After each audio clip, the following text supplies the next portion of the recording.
This is Taco Cabana Thursday Night Lights, presented by the Gomez Law Firm. Good evening, everybody. You are looking live at a beautiful night for football in San Antonio, Texas. It's MacArthur and Marshall kicking off their 14th season at Taco Cabana Thursday Night Lights.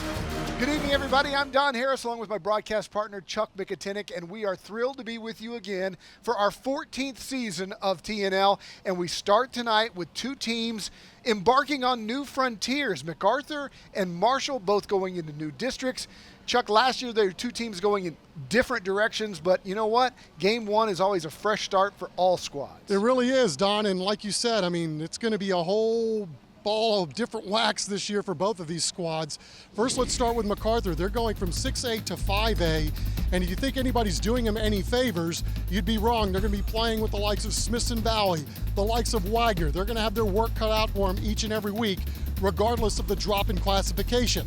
Then you've got Marshall. You know, they go from a staunch North Side League now into the really packed Northeast League, but this is a team that's done really well on the come the last couple of years, so it's going to be very fascinating to watch and see how both of these teams grow and learn as we get through this season, and I think it's going to be very fascinating tonight to see what these two squads do as they learn a little bit about themselves here on opening night. Chuck, the Bramers going through some growing pains, haven't won a game in a couple of years. They're a young squad, but this junior, Michael Murock, has some experience. Yeah, Michael last year, Don, got a lot of snaps at the quarterback position and then got hurt. So, but if you look at him, I mean, he passes the eye test. Big arm, big frame, and this guy's going to do it all. We're going to see him holding on extra points and field goals.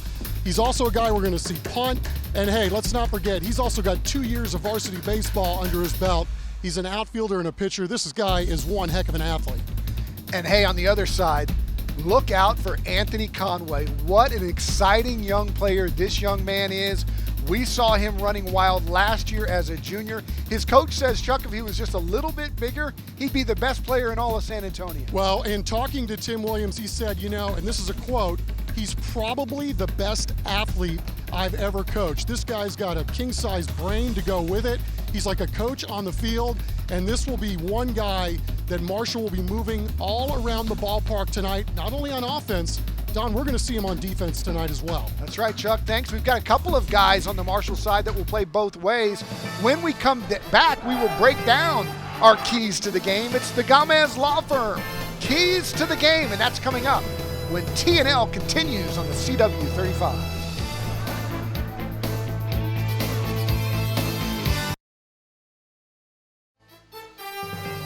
Stadium, the kickoff of TNL, MacArthur and Marshall, and right now it is time for our Gomez Law Firm keys to the game, and we start with the Bramers of MacArthur. Chuck? Yeah, Kevin Hurst and his squad, the first thing they want to do tonight, Don, is they've got to be very, very sound on defense and take care of their option responsibilities while Marshall does their thing running that option. Want to tackle well while doing so, and then on offense, make sure you protect the football. Here's Coach Kevin Hurst. Practice has gone really well. This is as excited as I've been coming out of the scrimmage headed into the first week and our 3-year tenure with our staff. And I think the reason for that is our kids have a different mentality. I mean, they're ready to go. They're ready to win. And, you know, the plan may have taken a little bit longer than we anticipated, but starting to see it come to fruition. That's great. As MacArthur learns how to win, the Marshall Rams trying to continue what happened last year, going to the playoffs. Chuck, what are their keys? Yeah, for Tim Williams, Don, it's all about keeping it simple. Number one, he wants to see his guys fly around all night. And then also, they want to be physically and mentally the toughest ball club on the field. And by doing so, got to have a little discipline. Here's Coach Tim Williams. Anthony Conway will be huge, not only on the offensive side but the defensive side. Him and Noah, they got to really step up and be the leaders and show the maturity and the way it's done for these younger guys. They've been in the fire, you know, and we're about to throw these younger kids in the fire. So hopefully they're leading them there and doing what we need to do to get them where we need them to get. It is a very special night here at Dub Ferris Stadium, and We will hear our national anthem, and we will kick it off when we come back. Week 1 of Taco Cabana Thursday Night Lights.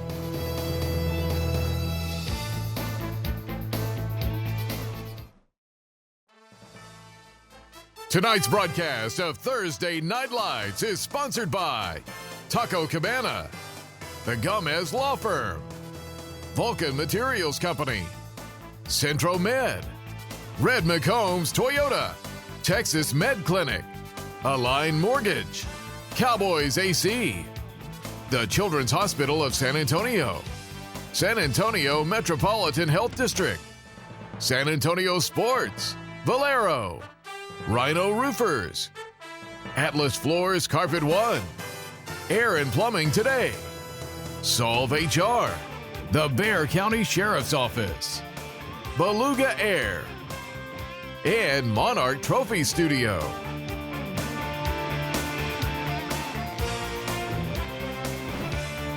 The Marshall Rams taking the field as we speak, getting ready for tonight's opening game against the MacArthur Brahmas. Mac's been on their sideline a while, ready to kick off this thing. They're anxious. And Chuck, two teams, like we said earlier, had much different years a year ago, but week 1 is new for everybody, and both teams are coming here confident tonight.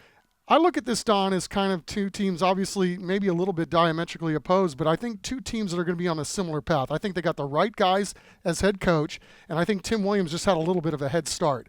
But if you look at Mac's program under Kevin Hurst, you know, Don, 2 years ago before COVID hit, he had just got done telling himself, we had our best spring ball of any team I've ever coached.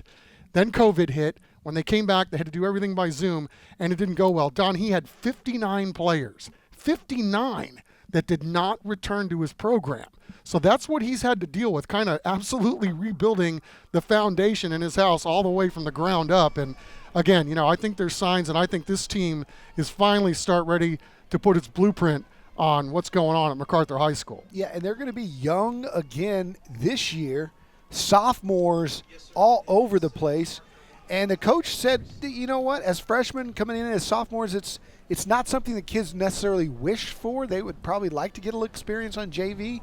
But he said by the time these guys are seniors, they will have been, 28 games under their belt, and it'll pay off down the road. And he's really had nothing but nice things to say about his entire operation and the kids that are playing. I mean, nobody has quit at MacArthur High School. Good to see. We've had and are going to see some very special presentations here tonight for the beginning of this one as you see the color guard take the field. Let's turn it over to our public address announcer, Kelvin Buckholtz, for tonight's color guard and national anthem. And Commander Ana Rubio Martinez, and the Texas Guard flag bearer is Cadet Lieutenant Junior Grade Ryan Pate.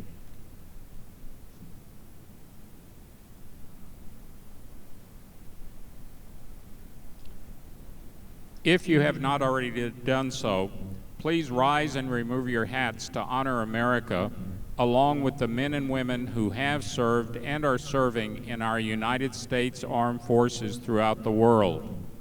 The national anthem for this evening's game will be performed by the John Marshall High School Ram Band under the direction of Kevin Tabb.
Game Time Weather is sponsored by Air and Plumbing Today. That's right. It's time for our Air Today. Game time weather, and what a night for football. 91 degrees, doesn't feel that hot when there's cloud cover and the clouds are sporadic, wind just 2 miles an hour. So I don't think it's been as hot as it has been in the past few years on opening night. Depends if you're down there. Of course, it's easy for me to say up here in the air conditioning. Roger that. But it was a little toasty down there earlier tonight. North side for the win. About 68 degrees up in here. We are getting ready for the kickoff. It's a nice night for football for sure. And once the sun goes down, it'll be perfect as Tim Williams and Kevin Hurst and their squads get ready to do battle here. Going to see some exciting young players out here tonight. Anthony Conway, we've talked about him, number 5 for the Marshall Rams. He is one of the most electric players in town. I spent some time this week looking at his highlights from the last couple of years. He was making big-time plays as a sophomore and a junior. And Tim Williams, man, this guy, if there is a blueprint on how to build a program up and then have some expectations, he could probably write a book on it with what he's done at Marshall High School over the last few years. An amazing job.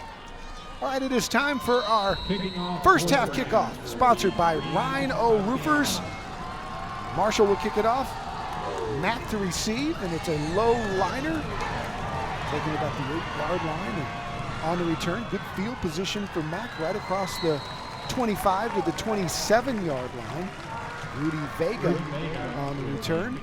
And that will set up the MacArthur Brahma offense for the first time tonight. Michael Murock, their quarterback. He's a 6'2", 185-pound junior with, as Chuck said earlier tonight, a lot of stats from a year ago.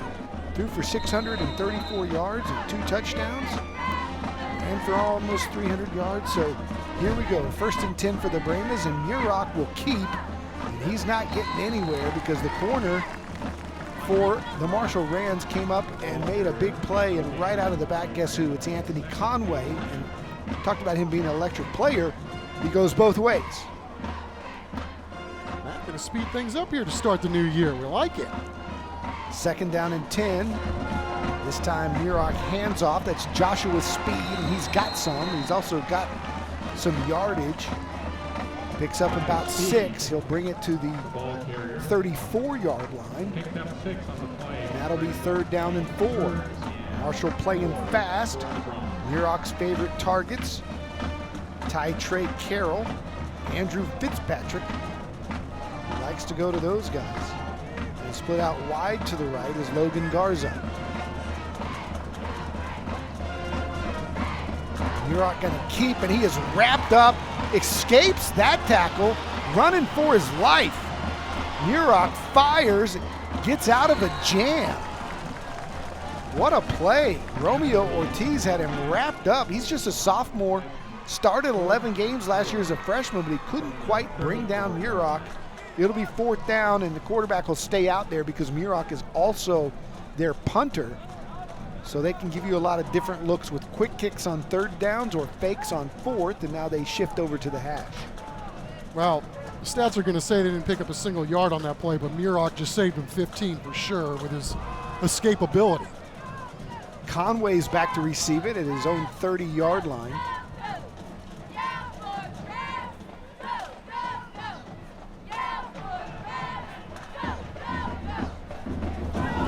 Mishandle there, but he gets it off, and that one's going backwards. Marshall's going to have unbelievable field position at about the 21-yard line after Murock had a hard time finding the ears on that one and then rushed it and kicked it out of bounds. Also a big break for Marshall here. On their first defensive possession of the season, they get it right back to their offense, and now we'll see what these guys are able to do on offense. As you see, Hector Alvarado going to stand tall there at number 6. Take the snaps here early for the Marshall Rams. He's a junior, played some last year, did not attempt to pass. He ran 9 times for 67 yards.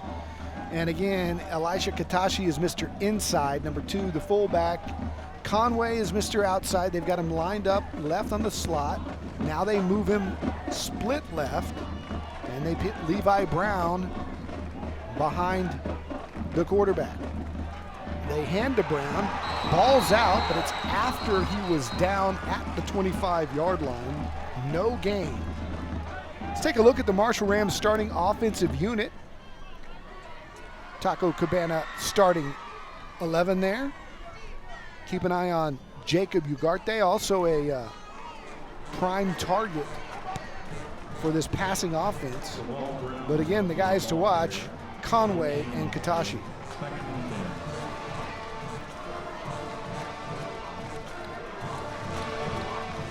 Love this triple option offense. They move guys around a lot. Conway takes the pitch, going to get outside, beats his man to the corner, close to a first down. And here's the defense for the Marshall Rams, or for the MacArthur Brahmas rather. You see Jacob Hurst, number 22, is the coach's son. He plays linebacker. Kavion Evans up front is a junior who's got some playing experience and had a nice season last year. Personal foul, face mask on the defense during the run. After this, the goal, automatic, first down. A little penalty here to start. Face mask. It's going to really help out move the football here for the Marshall Rams, who are knocking on the doorstep, their first drive of the year. After the penalty. All right, so it is first and goal for Marshall, taking advantage of what amounted to a turnover, really.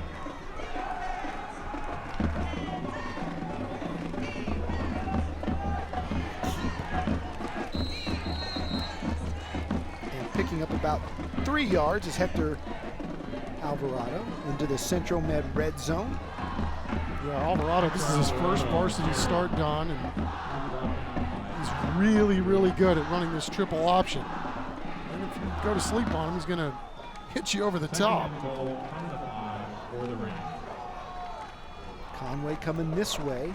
They hand inside and going for no gain. Good job by that MacArthur front. That'll set up third and goal. Anthony Cantu right there to make the tackle. Very good job by those beasts up front. The MacArthur Brahmas throwing a block party at the ball carrier.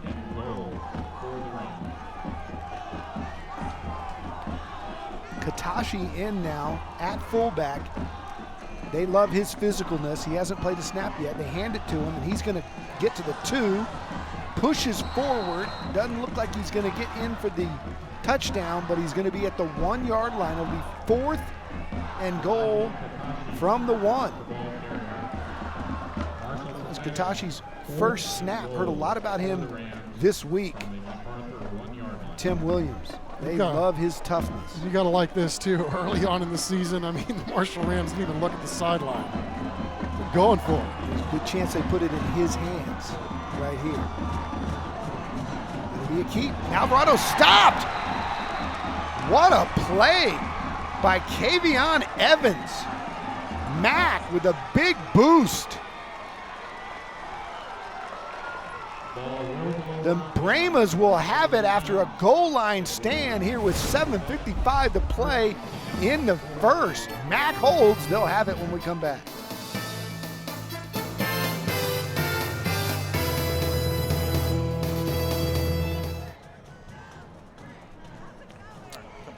Welcome back to Taco Cabana Thursday Night Lights. 0-0 after Kavion Evans comes up with a huge play on 4th down, giving the Brahmas the ball. They'll have it at their own 3 yard line. But Chuck, that was exactly what this team needed. They haven't won in a couple years. First possession goes haywire. Special teams, really good field position for Marshall, and so that's got to give them energy. They've got some really good players, Don, on that defensive line, and then they're kind of young in the second and third lines of defense, but man, that was one heck of a stand for sure. It's an Align Mortgage first down for Michael Murock. That's a safety, as there was some confusion in the backfield, and that went nowhere. They're going to spot him outside the end zone. No safety. They're going to say his forward progress carried him to the 1. Really careful here.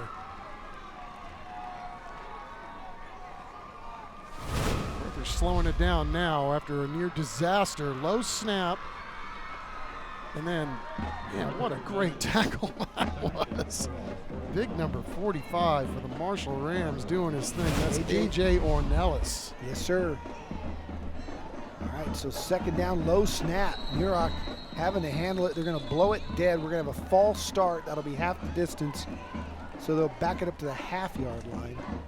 And somewhere Tony Dorsett on Monday Night Football. On the bench. Don Mayer, we're thinking 9.5. Hey, second down.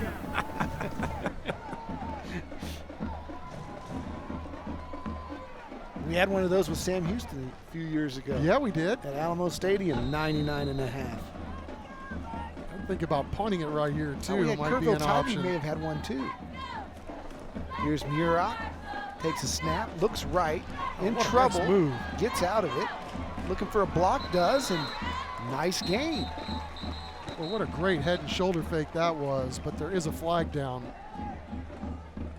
Muroc, heavy duress.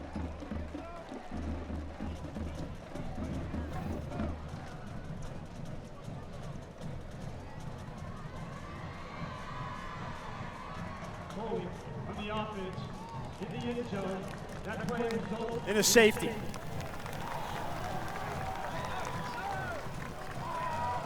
How about So that? that's a hold inside the end zone. That'll be a safety, and it's 2-0 Marshall, and they'll get the football back. So, hey, we've got a new sideline reporter this year. It's Matt Roy. You know him from News 4 San Antonio, and he's got a special guest from Taco Cabana, man.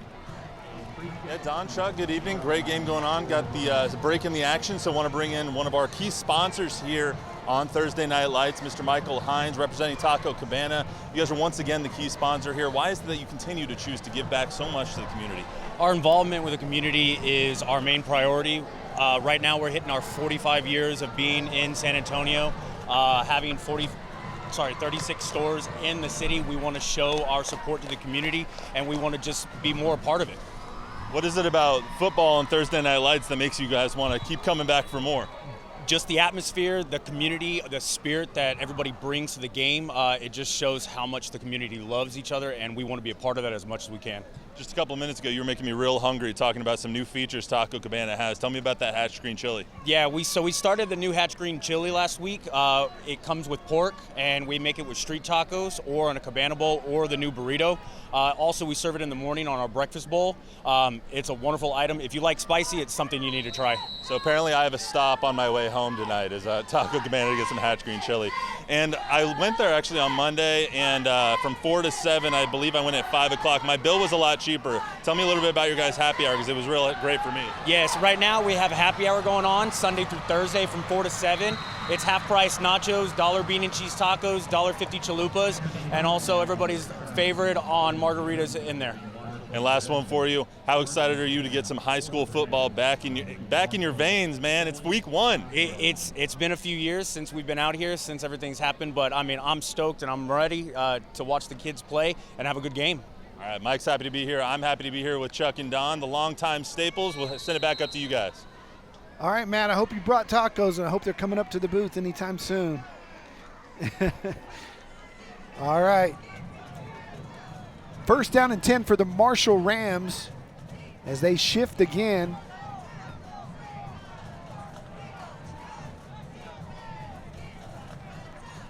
Inside handoff to Katashi. And he's got about 7 right up the middle.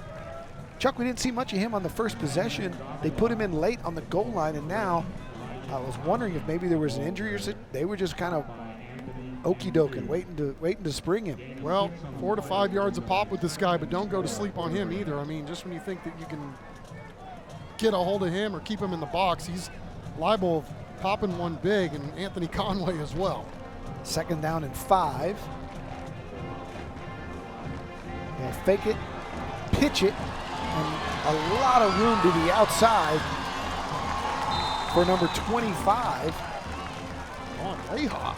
And that is Juan Leha. He plays slot and receiver.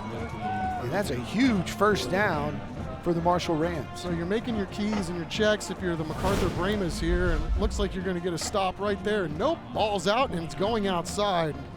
Speaking of okey dokes, that was a really good one there. Juan Aleja with a nice pickup. So the Rams already back inside MAC territory.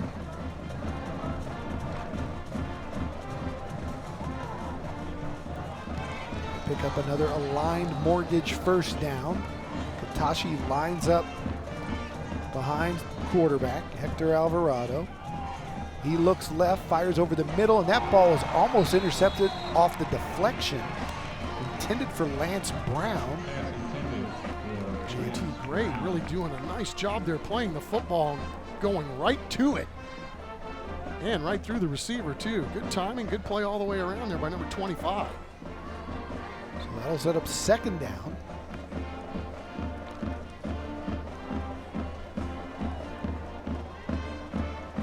Katashi lines up behind Alvarado again. Aleja split to the right. Don't see Conway right here.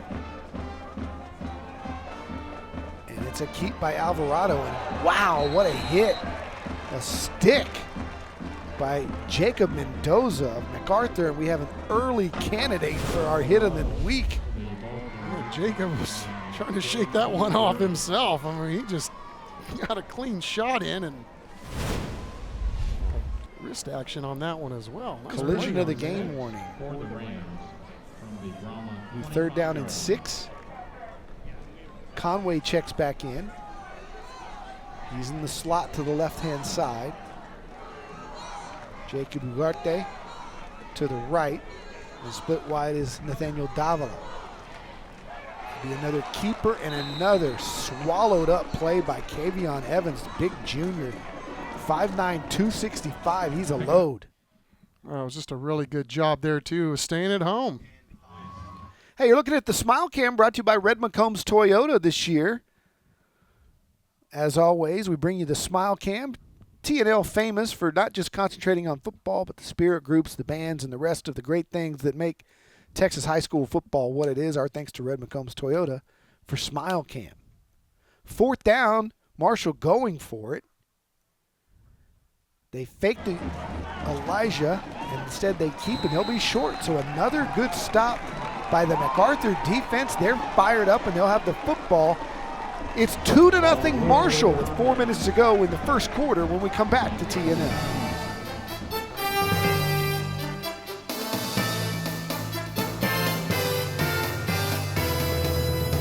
Closed captioning for tonight's game is sponsored by Solve HR.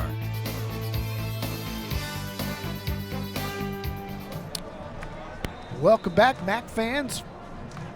Got to be happy so far. The defense coming up with some big plays. Chuck, offenses are struggling on both sidelines right now. Not a surprise for week 1. Hey, but we have a cleaner game. Usually there's a 40 million penalties in week 1. And it's a cleanly played game, just defense is in control right now. Here's Murock. He's going to hand it on the stretch. Nice gain of about 4 yards. Joshua Speed ran outside to pick up about 4. It'll be second down and 6. Yeah, Josh, just a sophomore. His twin brother on the squad as well. He'll be available here shortly. He's out tonight. But the aptly named Joshua Speed, 5'8". She looks a lot bigger than 150. Murock looking to throw. Now he's going to keeping all the way. Has some good speed. Picks up a first down. And they will move the sticks for the MacArthur Bramas. Yeah, maybe that'll get him going right there. Nice job right there by Murock, kind of feeling his way through the defense and picking up their first down of the ball game. An aligned mortgage first down for the MacArthur Bramas. They'll wind. We're inside of 3:30 to go here in the first quarter. Speed joins Murock in the backfield. They hand to him. Linebacker trying to stretch it out, flag down. And while we sort out the penalty, we'll go back down to the sidelines and Matt Roy. Matt? Don, how's it going? We have our presenting sponsor here, the Gomez Law Firm. We have Joe Gomez and Carmen here. Why is it that you guys decided that this was so important to be part of the community since you guys have been here for so long? Well, having been born and raised here, having played football here too, being from the west side, proud graduate of Lanier High School, University of Texas, San Antonio College, the community has been good to us. I'm so happy to be part of San Antonio, and San Antonio is a great city and 40 years Gamez Law Firm's been going on. How does it make you feel to be able to help so many people here in San Antonio? Well, being the eldest of 8 children, you kind of grow with that, and it just feels so good to help people because, you know, people are always needing, you know, help. And as you guys move forward, how do you want to keep advancing the Gamez Law Firm and being more entrenched in the community than you already are being born and raised here? I just pray and hope to God that I get some real good big cases so that I can contribute more money to the community because, you know, San Antonio is growing and there's a lot of people that need a lot of help. And you guys have done so much for the community. I know the community thanks you. We thank you for being one of our key sponsors here. Don, Chuck, we'll send it back up to you guys. All right, thank you very much. We appreciate the Gamez Law Firm joining us this year.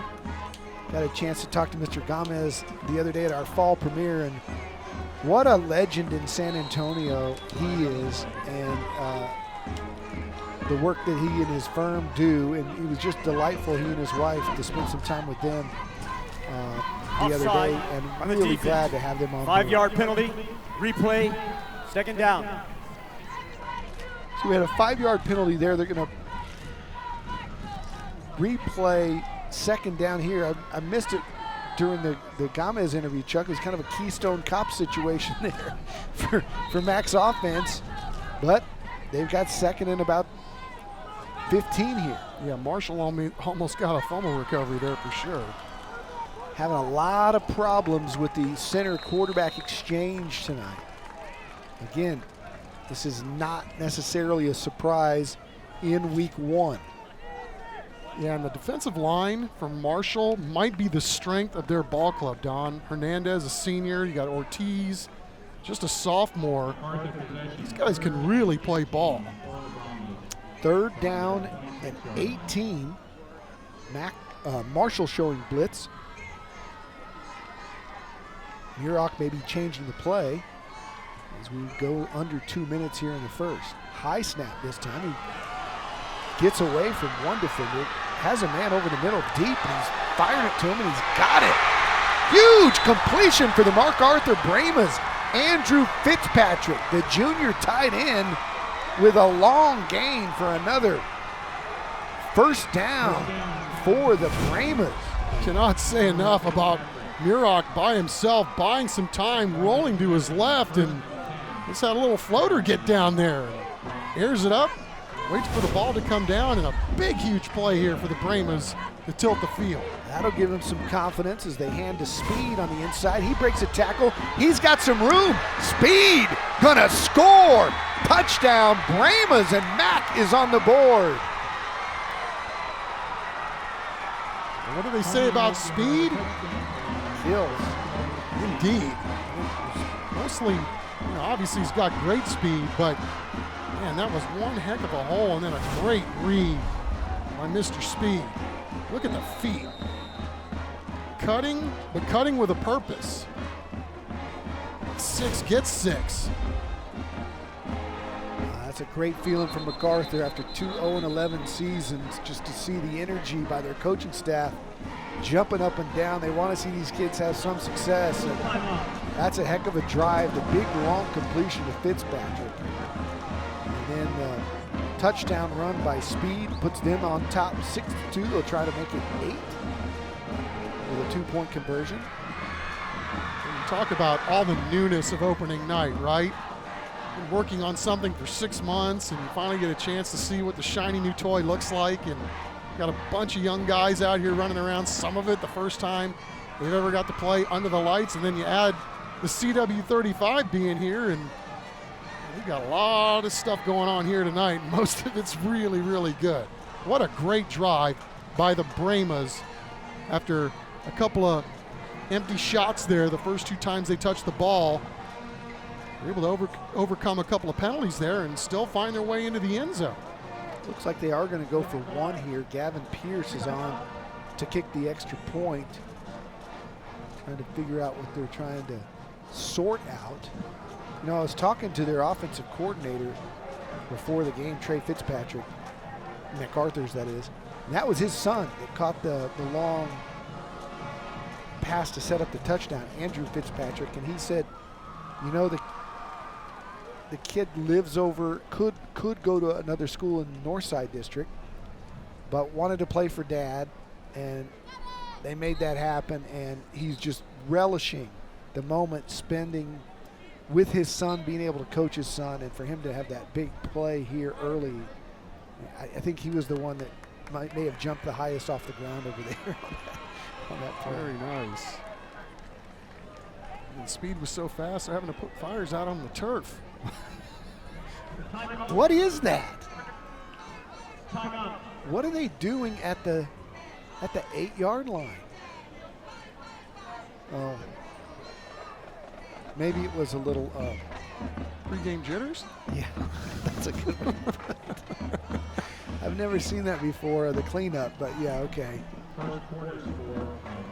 Oh, that's good stuff, though, right? I mean, good start the year for MacArthur and go right down the field here, get yourself a lead early in this football game. A little extra juice that the fruits of the labor are starting to take shape.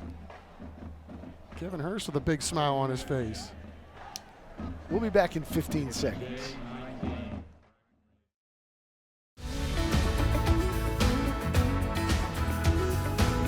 Being a teen ambassador lets me speak up for teens who might not have a voice and be able to connect with other teens around the city.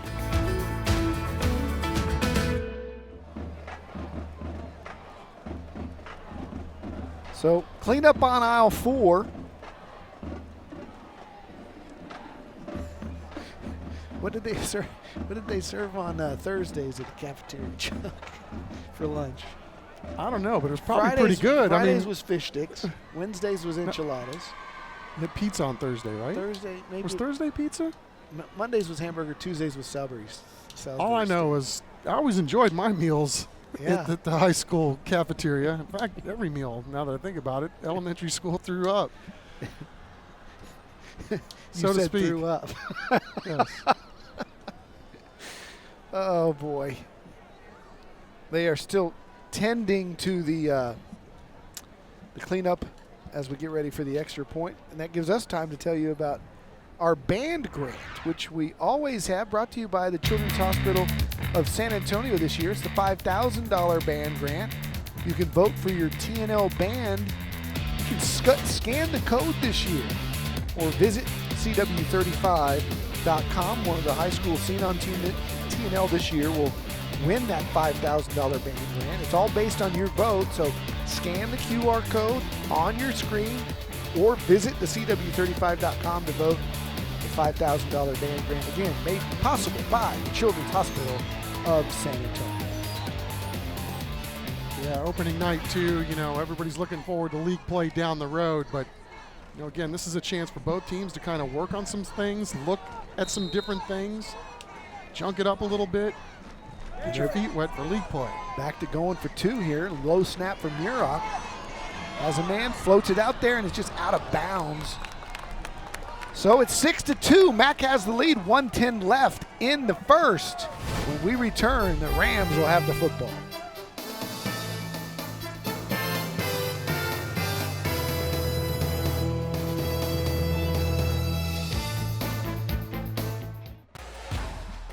Watching Taco Cabana Thursday Night Lights, presented by the Gomez Law Firm. Welcome back. Time for our Beluga Air player profile. Chuck? Yeah, Reed Brown had a chance to shake that young man's hand before the game and just completely enveloped my entire arm. Big fella, 2-year letterman, starting on that offensive line, wants to go to Navy, not necessarily as a football player, but this guy, look at that GPA, and I guess his brother was valedictorian. I mean, got a lot of brains in that Brown family. He can play some ball, too. That's a big boy, good football player, good-looking kid. Good for him.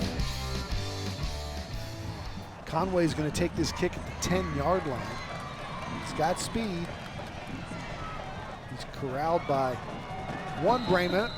slowed him down. Get some help from his friends at the 35-yard line, and that's where the Rams will set up shop. A minute to play here, quarter number 1. Yeah, it also sends a message now to the Marshall Rams that you're going to be in a football game tonight. I mean, you can already see what MacArthur has. They got some size, they got some speed, they've made some big plays in this ball game, and you know, Marshall has 2 on defense. Now we'll see if they can get their offense going.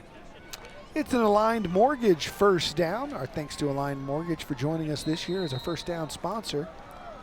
We've got another different quarterback in for the first time tonight. It's Aaron Ponce, the senior. He keeps and pitches to the outside. They had some success with this tonight. Down the sideline, past the 45 and the 30. Is Juan Leja again. Juan Leja has had their 2 biggest plays.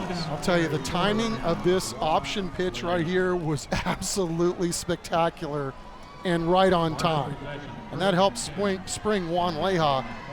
As you said, Don, I mean, this guy's having all kinds of success outside so far in this football game. Sets up another Aligned Mortgage first down. Ponce picks it up. His knee was down. Took away a touchdown pass, too. When he bent down to get the low snap, his knee touched at the same time that he had possession, and so they'll spot it right there. You know, any other league, touchdown. That's exactly what Marshall likes to do. You know, they're going to dink you to death with this triple option, and then they're going to beat you over the top, and they've been really good at that over the last couple of years. And I know Coach Williams was looking for some growth tonight. I think he just saw some on his first play that they had a chance to do it.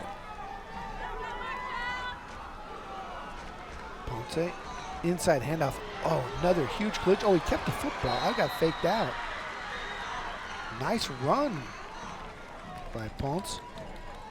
Yeah, Emiliano Fears tracking him down too. The big fella, number 36, 6'1", 210 pounds, but Ponce doing a good job too, shedding the initial contact and then turning it upfield and making a nice play. 3rd and 8. Ball Brown behind him. Another pitch as the quarter comes to an end. It was Juan Leja again. Completely different backfield on this position for Marshall, and they're moving the football, but they'll have 4th down. We'll switch ends at the end of 1. It's Mac 6, Marshall 2. T&L, second quarter action next.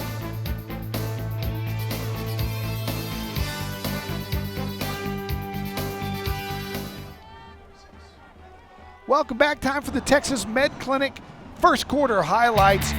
Big goal line stand from Mac kept Marshall from getting on the board early. They ended up scoring a safety later. And then Michael Murock going deep to Andrew Fitzpatrick. That juiced the MacArthur sideline. That got him moving downfield.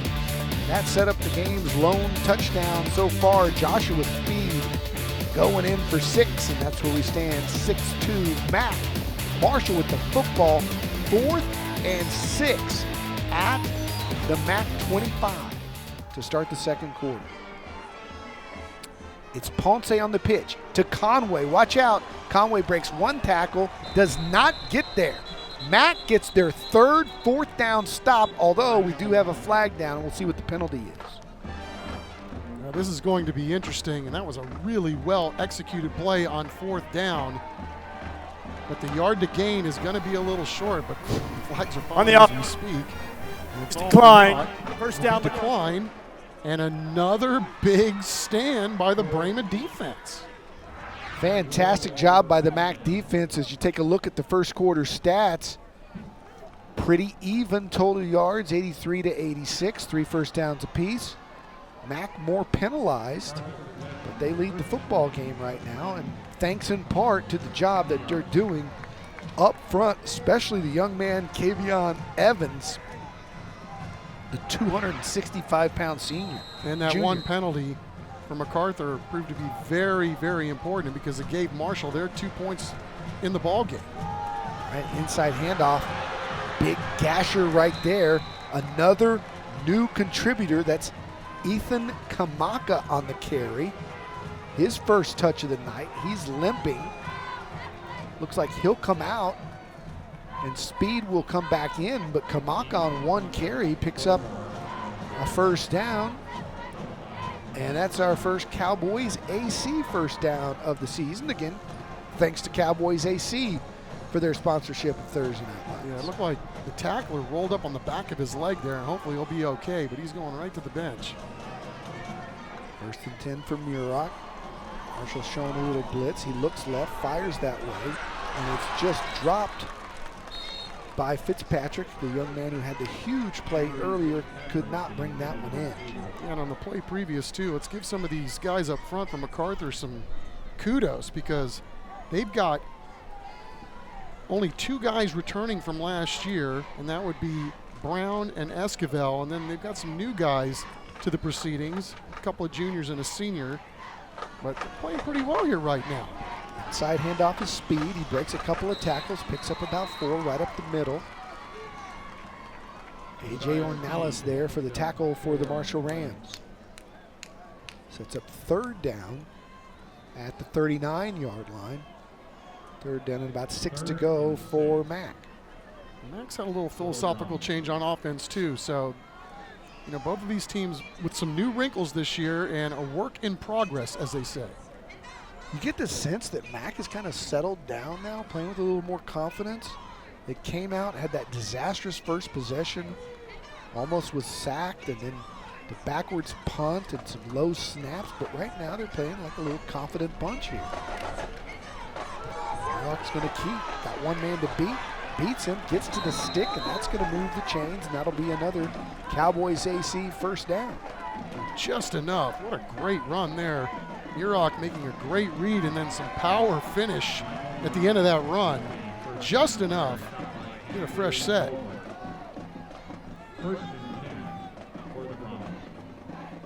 Muroc is splitting out Logan Garza now to the wide right. Inside the Speed, stumbles back to the line of scrimmage, may have picked up 6 inches, but pretty much all for naught. Good interior play again by the Marshall defense. Including that man right here you're looking at right there, number 40, Noah Garza. What a nice young man he is, and what a good player. Team captain, played 11 games last year, leads that unit. Smart.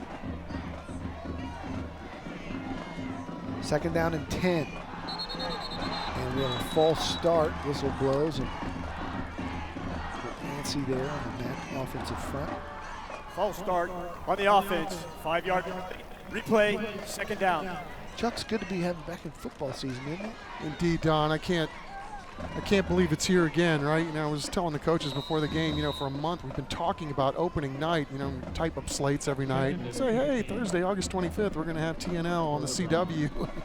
Last night it hit me. It's like, hey, I don't have to put the date anymore. It's tomorrow. It's here. Let's go.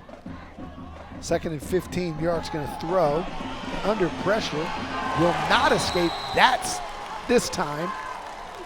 Up front and making the play is big Ray Hernandez, the senior. Had 17 tackles last year, including a tackle for a loss, and chalk him up another one because he just got to Muroc, and that'll set up third and a mile. Yeah, you saw a little bit about what Marshall's going to be about this year on defense, Don. They're doing a 3-3 stack, a little differently. They're going to be blitzing a lot this year. They give it to Speed. He gets back to the line of scrimmage, and so they will punt it away on 4th and 20. Muroc stays on to punt. Remember the last time they attempted one, it was Keystone Cops. MacArthur possession, 4th and 20 for the Browns. And there's a lot of young viewers out there who have no idea what Keystone Cops. But I think they'll be able to make the connection. The silent film era. Oh yes, Mr. Harris. Really showing your age. Gets it off this time. Angles it. And that'll be spotted right at about the 41-yard line.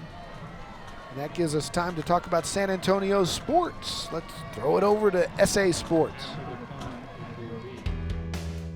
San Antonio Sports has teamed up with Valero once again to recognize our high school and middle school teams that exhibit key values through their actions and efforts within their schools and the community. We are thrilled that Valero has joined our team. They are a company that lives their values and makes San Antonio a better place for all of us. At Valero, we treat every day like game day. And this is a unique opportunity for Valero to support a program that showcases student athletes off the field who are building a foundation of values, integrity, respect, teamwork, excellence, and community service, so deeply rooted in Valero's culture and critical to success in life. Teams will be recognized on CW35's Thursday Night Lights, WOAI News 4 San Antonio, and Fox 29 morning shows and weekend sports shows, and of course on social media. 4 teams will be recognized during the San Antonio All-Star Football Game presented by HEB in the Alamo Dome. For over 40 years, Valero has given back to improve the quality of life in the communities where we live and work. Our employees have a passion for helping to build better communities and regularly share their time and talents. It's inspiring to see so many teams selflessly serving others, and we are proud to partner with Beyond the Game to recognize these outstanding students. Having Valero as a teammate for Beyond the Game will help this program continue to positively impact more teams, coaches, and families. You can visit sanantoniosports.org and learn more about the program and nominate your team today. Always proud to have San Antonio Sports and Beyond the Game back with us on TNL. Congratulations to Jenny Carnes. She's done such a great job as the chairman of the local organizing committee, bringing Final Fours here and working for San Antonio Sports. And she will replace the great Ruts Bookbinder, who will retire at the end of the year. And Jenny and her team doing a great job again for San Antonio. Women's Final Four committee was in town this week. I'm sure we'll get another, just as we have the men's Final Four coming back in 2025. Well, you got to like our chances, right? 5 of them up for grabs and 7 cities under consideration? Yeah, for sure. I think it's a given. Going deep for Conway, and there was some contact, no call, just overthrown. But yeah, I've lost count of how many Final Fours between men's and women's. We had the one here in 20, the COVID Women's Final Four. Kiana Williams, the champion from Stanford, who played here in San Antonio, was a part of that one, so I'm sure they will be back. Tim Williams shaking his head. He's had 2 home run balls right there on the field that have gotten away, but something tells me the night is young. Ponce is out. Hector Alvarado back in at quarterback on 2nd down and 10 from the 41. He hands inside. Nope, keeps it. And I keep getting faked out. Well, you get faked out because Ponce is very, very decisive with what he wants to do, and he's very quick about doing it. I mean, everything that he does when he gets the football looks like there's a purpose. From the fakes to whether he takes the ball or not. I mean, this guy's been pretty impressive since he stepped on the field. Stacked now with Alvarado at quarterback. 3rd down and 4. Gets again swallowed up by that MacArthur front. This time it's Riley Munguia. The 185-pound senior broke through. Seems like it's a different guy every time, whether it's Evans or Munguia or Jacob Hurst.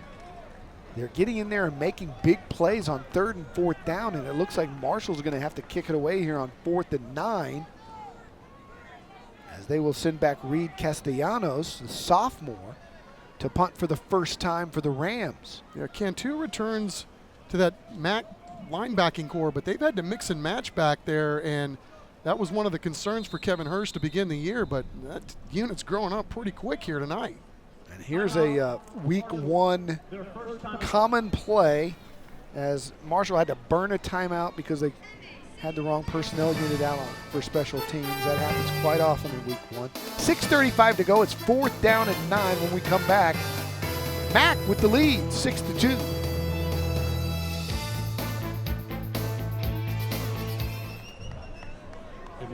Welcome back to Dub Ferris Stadium. Thursday Night Lights, the kickoff edition, our 14th season. Sun setting, beautiful night for football. Marshall with 4th down and 9 will punt it away. Castellanos stands on his own 30-yard line. 6:35 to play here in the first half. He has a tough time. Gets that one off. It's a worm burner. What a great job. After all of that, it's going to roll all the way to the 15-yard line. There's a flag down, and that might be roughing the kicker. Can it be, though, if the ball hits the ground like that and he's running around? Yeah, I don't know. Personal foul. Personal foul. Roughing the kicker. I guess so. 15-yard penalty from the previous spot. Automatic first down. Crazy play there. Castellanos had a hard time. Both punt attempts tonight, or 2 of the 3, have been adventurous. Again, it's week 1, not a surprise. He was able to corral that in and get it off and make a miracle out of it, but now Marshall's going to keep the football because of the personal foul. Yeah, that's a tough break for Mac, no doubt. That drives coaches crazy, right?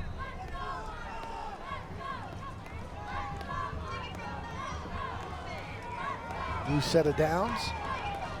Pitch to this side. And another new runner for the Marshall Rams. That's Laval Brown. And we will bring in Matt Roy down on the sidelines. Matt's new to the TNL family. And Matt, I know you played football, California. What do you think of Texas high school football in your first night? It's a little bit different, guys. I played college in Colorado, but I think this stadium's about 10 to 12 to 1,000 times nicer than the college stadium that I played in. So it's something big as we are bringing in here. So, but I'm happy to be here, guys. Ball's loose. Yeah, looking forward to having you on the sidelines this season. Kristen Urban's going to join us as well. And looking forward to getting your football expertise, being a former college football player. What position did you play? I was an offensive lineman and a tight end, so not the flashy positions, but the most important, the smartest people on the field are offensive linemen, and I won't hear anyone tell me any different. Okay. Especially centers. Centers are geniuses. Well, the defensive end for MacArthur, Reeve Brown, who's going to the Naval Academy, might disagree, but you know. Tim Williams seeing something he didn't like there. He's burned 2 timeouts now in a short period of time, just based on alignment. So while they sort it out, we will too. He's given his squad an earful. When we come back, it'll be 2nd down and 9 for the Rams.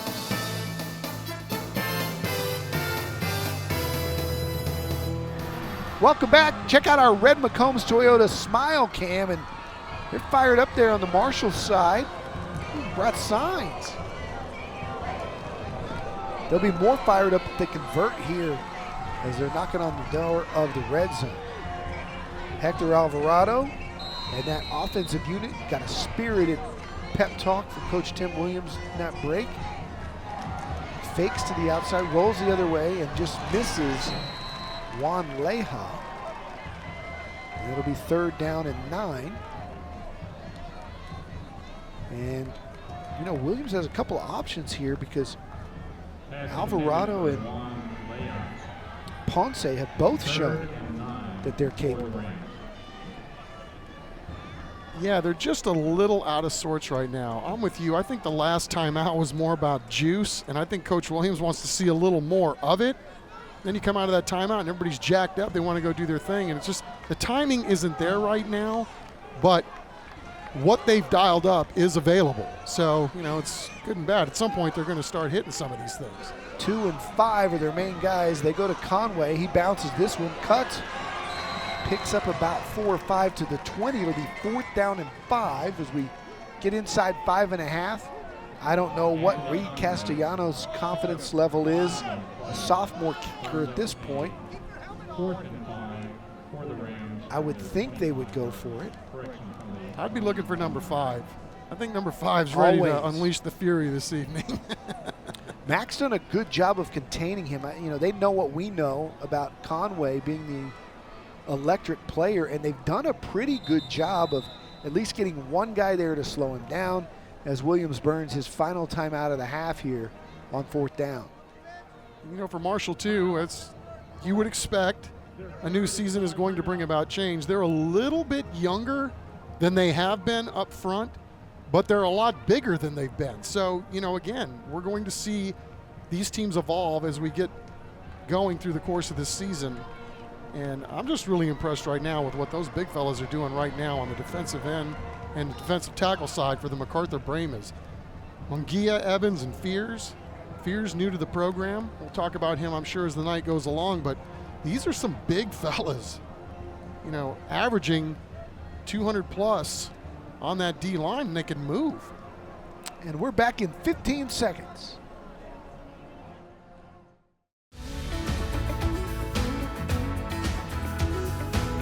Being a teen ambassador gives me a push to be a better leader of my community, and it makes me happy to be of service to someone.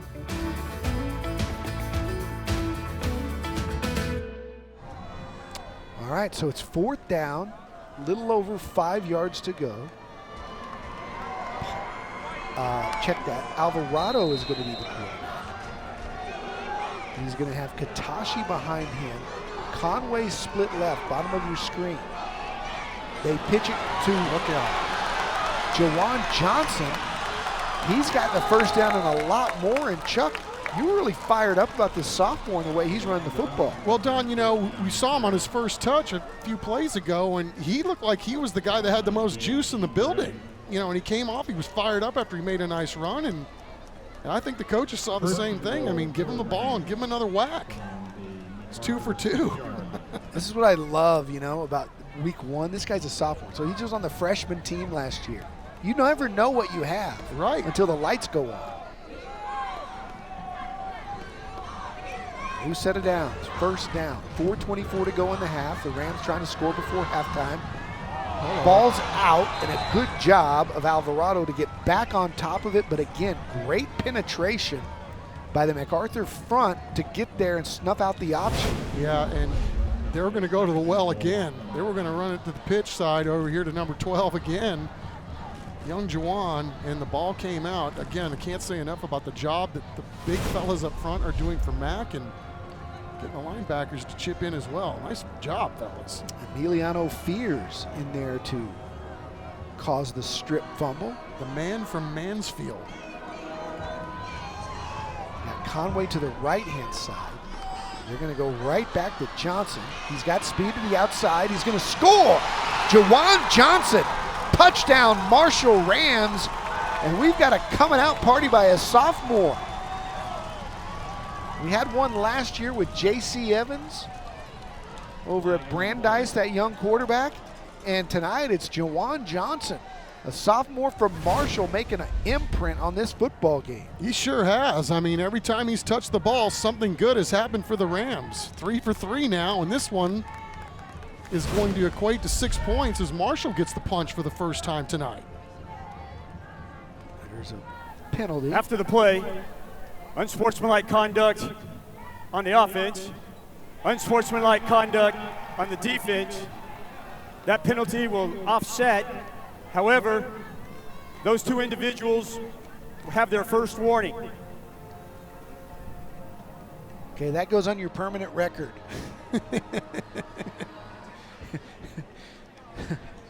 So Castellanos will kick the extra point. Tim Williams is thinking the same thing I'm, man. What does that mean? It's a wash. And so Ponce will come on to hold, and Castellanos, also a sophomore, will try to make it 9-6.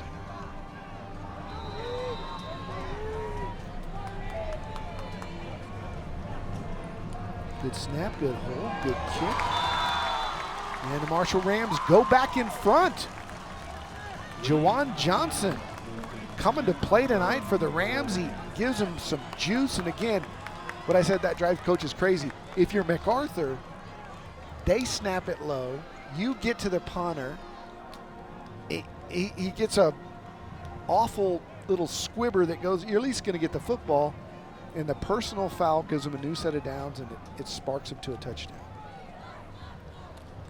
Oh, it's just kind of fun to see how a ball game plays out, and you never know where the spark or where the juice is going to come from, whether it's a penalty, a turnover, or some young guy getting his first chance to shine under the lights. Hey, Carlos Sanchez loves football more than anybody that we know at News 4 and KABB, and Carlos was out at the Marshall Pep Rally watching the Rams get fired up. Love to see our morning show out there every week. T&L, a complete team effort throughout all the platforms on our television stations. And you wonder what those pep rallies looked like, say, 5 years ago, right? And what the juice that Tim Williams and his program has given the entire school at Marshall. I mean, there's nothing better when you're a high school guy or girl and your team is winning ball games. I mean, it just galvanizes the entire operation. Mack on the return. Taken at the 5 and across the 25. A nice job for the Brahmas to give him decent field position. That was Jacob Mendoza. How can anybody have that much energy at 7 o'clock in the morning at those things? Hey, stick around for the Central Med halftime show. As always, we feature the bands, the spirit groups, pep squads, drill teams. Bring our Scholar Athlete of the Week. Matt Roy has the Central Med halftime coming up. Get a lot of comments about T&L, and a lot of it has to do with the bands and the things that they like in addition to the great play on the field. Speed's got the ball at the 30. He gets outside to 35. Taking a shot a little late, but it's on the Marshall sideline, so won't be amplified. Boy, Speed's got some nice feet, doesn't he, Don? I mean, Yeah, I thought he was going to be a dead duck back there, and well, I'll tell you what, once he decides he's going to tuck it and go, or catch it and go in this particular case, he's gone. 4 wide for Murock. Got a bunch of them out there. Goes to Fitzpatrick. Flag flies to the umpire. It's almost always a hold on the interior offensive line. Offense. It is. A penalty from previous spot. Replay. First down. When we talk about what Marshall has done with their defense this year, Don, and this 3-3 stack that they're running, it is going to be a handful for other teams to have to prepare for them. Not only what they do on offense with the triple option stuff, but right now you're going to have to take time as an offense to figure out where are they sending guys, how are they going to defend us, and you can see MacArthur's having to make some adjustments because of everything that Marshall's throwing at them. 1st and 20, ball's on the ground again, and Murock is eaten alive. This time by Romeo Ortiz. Again, he played 11 games last year as a freshman in high school. Just a sophomore, and again, you can see he's got good feet, sound fundamentals to get there and finish off Murock.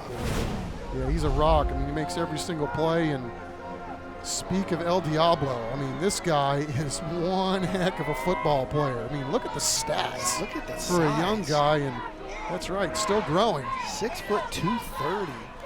And he's a sophomore. A flare pass out to the left side, showing some speed. Another flag goes down. But a huge pickup by Logan Garza. See if it holds. Well, I really like the play design, don't you? You got spread them out and just throw it to the fast kid. Yeah, that was a really smart play. Just, you know, the pass plays for Mac haven't developed well over time. On the offense, 10-yard penalty from the spot of the foul. And Replay. a lot of traffic around the receiver, so that was a really good call to just flare it out there and get up athlete in space. Unfortunately for Mac, this has been the issue tonight, getting everybody on the same page. And again, a lot of it is because of what Marshall likes to do to you defensively. This is going to be a fun team to watch and learn from, quite frankly, and how they play defense. 9-6 ball game. Mac with 2 minutes to try to score before halftime. Play clock ticks down under 7 for Murock. Gets it off. Now he's going to keep. And he's going to fight his way for about 6. And there's some late contact on the sideline. No flag yet. Conway fired up. Refs doing a great job getting in there and making sure everything was send each guy back to their own corner. Yeah, it's starting to get a little feisty up in here, but hey, you can't blame these guys. They've been working on this stuff for 6 months. You finally get to see somebody who doesn't look like you, and let's go. So that'll set it. 3rd down and 8 for Muroc.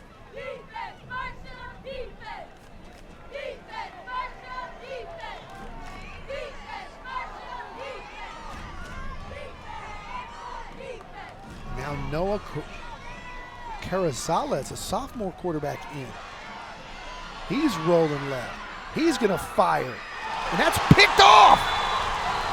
The Marshall Rams defense coming up big. Thomas Spencer with the Oski.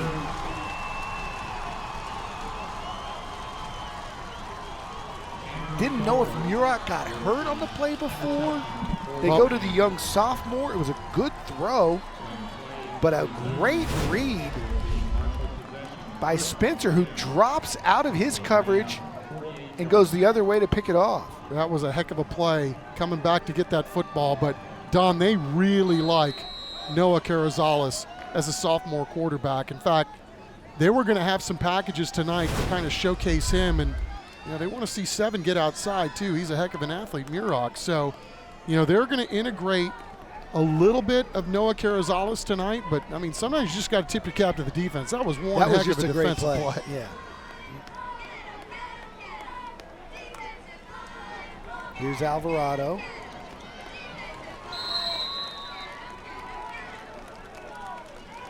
Running with some purpose.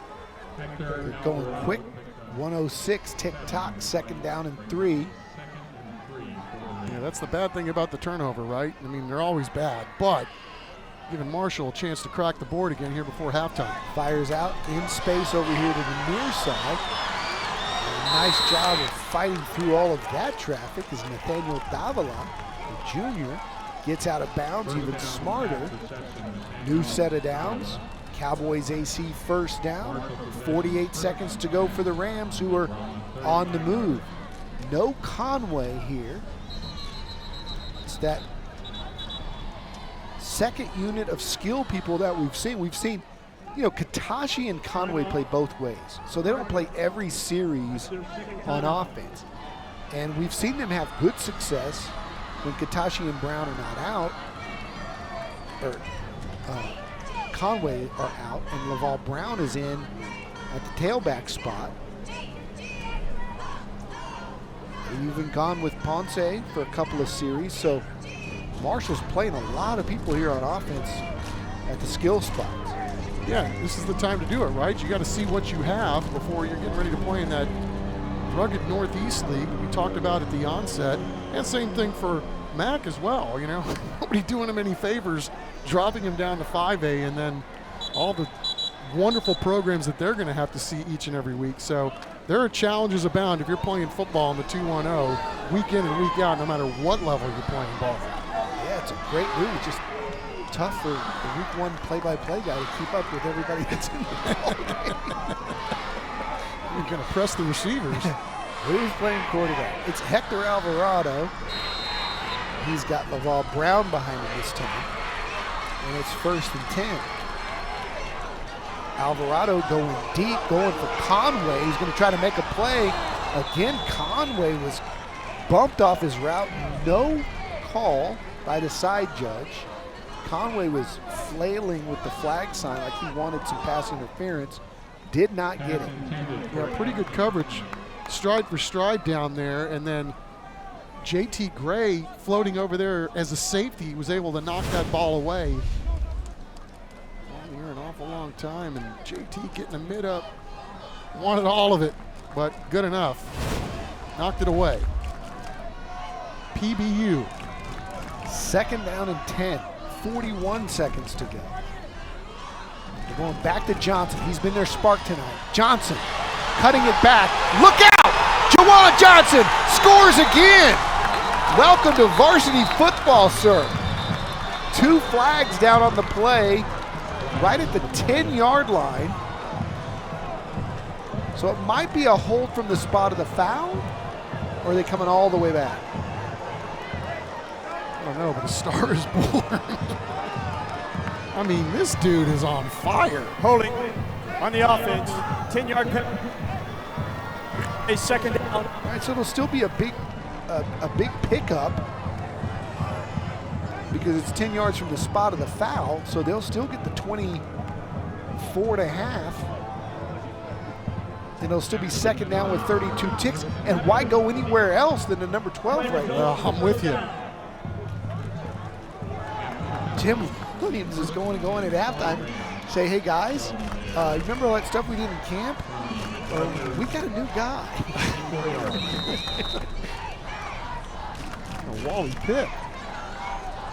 Johnson now lines up directly, goes in motion now to the right-hand side. Alvarado's looking his way, fires his way, and it's intercepted and dropped. Mac had a chance to stop the drive right there with 24 seconds to go. And making a nice play on the football, but not quite able to bring it down was Rudy Vega. Wow. Marshall's going to like the tape when they see that one. Carroll was running free down the right side. They're going to want to run that play again. He was wide open. Everybody went towards the middle of the field in terms of the DBs. All right, who we got? It's Alvarado at quarterback. 3 wide, including Juan Leja in the slot on the near side. I beg your pardon, 3's Davila. Davila at the bottom, and they had motion as Laval Brown jumped early. So that'll back him up a little bit. And with 22 seconds to go. Illegal in the backfield. Start. Yeah.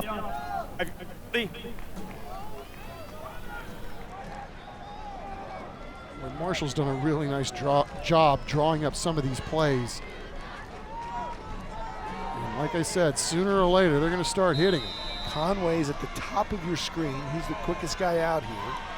He's got single coverage. They fire his way. He's got the football in his hands, but Mack is right there to bring him down. It's Vega. Couldn't make the interception, but he did a great job on the tackle along with his teammate back there. Number 34 for the Bremas, and that's Vincent Franco.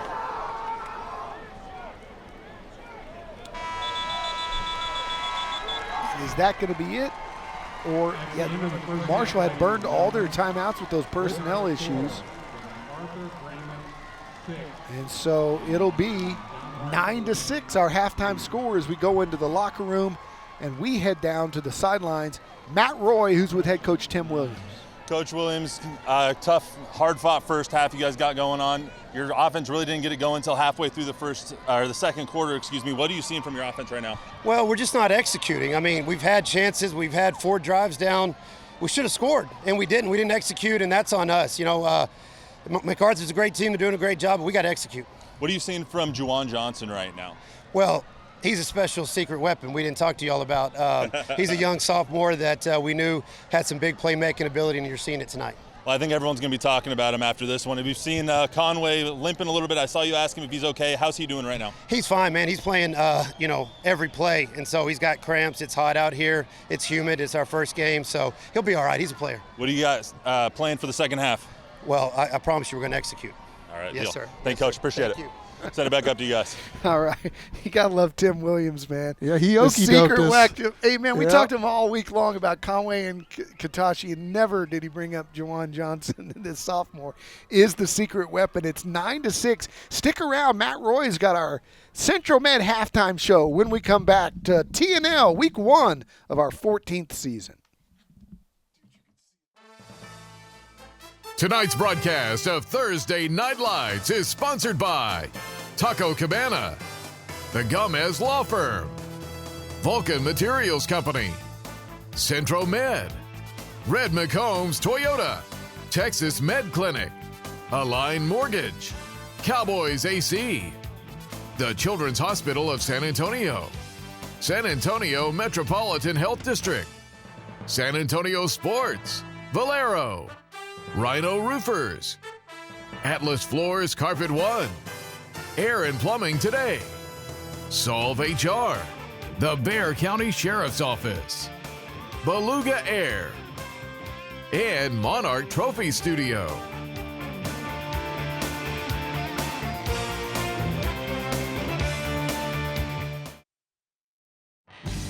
Welcome to the Centro Med Halftime Report. We got Marshall and MacArthur going on here on the opening night of TNL, the 14th season right now. Marshall leading MacArthur 9-6 so far. Just talked to Coach Williams. He says execution needs to step up in the second half. But for right now, let's introduce the MacArthur band who's on the field right now. There are 140 total members, one of which is number 40, Carson Zimmerman, who was just directing the band going on right there. The band director is Hector Trevino. He's the second year at MacArthur High School. Assistant band directors are Alexia Beasley and Marshall Summers. Drum majors are Chloe Adams, Sean Ingram, and Carson Zimmerman. This year's UIL show theme is Primal. It's inspired by Stravinsky's Rite of Spring, Reed's La Fiesta Mexicana, and Revuelta's Senza Maya. The show is about the primitive ancestor, and their tribalistic instincts. The marching band will be competing at the Ludwig Music Classic Texas Edition, Band of America Waco, and the San Antonio Super Regional, as well as UIL. The band would like to recognize their senior class of 2023 for their hard work and dedication to the program over the last 4 difficult years. Let's listen in right now on the performance.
It's time to vote for the Children's Hospital of San Antonio $5,000 band grant. To vote for the MacArthur Band, scan the QR code on your screen or visit CW35.com.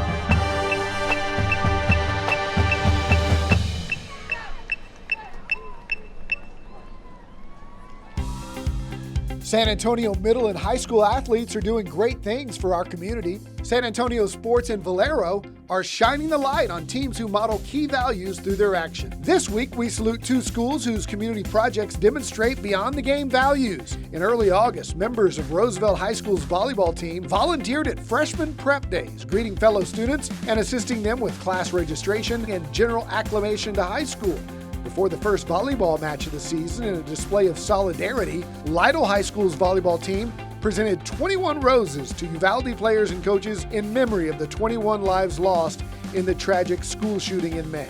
These athletes demonstrated the beyond-the-game values of integrity, respect, teamwork, excellence, and community service. San Antonio Sports and Valero salute high school and middle school coaches who inspire their teams to serve others. Parents, teachers, and coaches can nominate teams that go beyond the game. Visit sanantoniosports.org.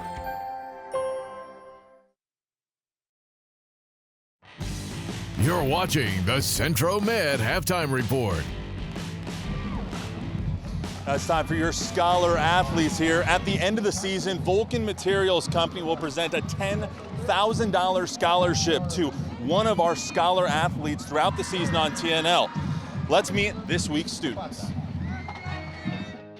This week's Scholar Athlete of the Week from MacArthur is Gigi Stem. She's missed everything for the Brahmas, varsity basketball, varsity cross country, with a GPA of a whopping 113.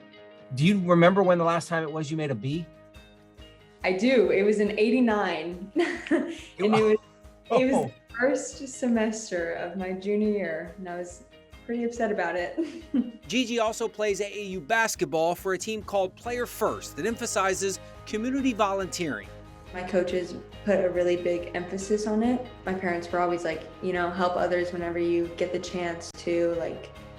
It makes a difference, and it really helps you in the long run. Rapid fire questions. Best day of the week to eat school lunches? Never. You're a take from home girl? Yes, I am. True or false, you wait until the last minute to do your homework? True. Oh. A win for Gigi this year. First on the field, first in the classroom. Go to playoffs basketball-wise, and getting into a good college and getting my GPA up. Hopefully being number 1 this year. Where are you right now? Number 2. You're the number 2 student in your entire class. Yes. Ryan Kalunga is also our Scholar Athlete of the Week, and he's part of the inaugural graduating class at Marshall Law and Medical Services High School. He's a football and baseball star who ranks 10th in his class with a 4.0 GPA. What's the best feeling for you? Having your team score a touchdown, hitting a home run, or making an A on a huge test? I'd say they're all pretty even, because academics and athletics are pretty even for me as far as importance. So yeah, I feel like it's all the same to help my team out. Ryan plans to focus on orthopedic medicine in college, which means lots of studying, something Ryan already is used to doing. I study a lot. There's some nights where I'm up till maybe 1 studying because I had practice that day, or if I have a test the next day. It's all about balancing sports and academics. New shoes, new backpack, new haircut. What are you getting? New haircut. Yeah, you got one, right? Yes, sir.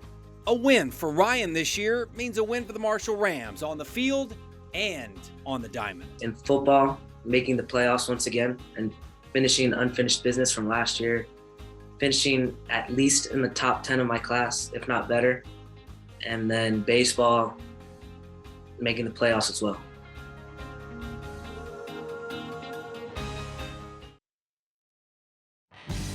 You're watching the Centro Med Halftime Report.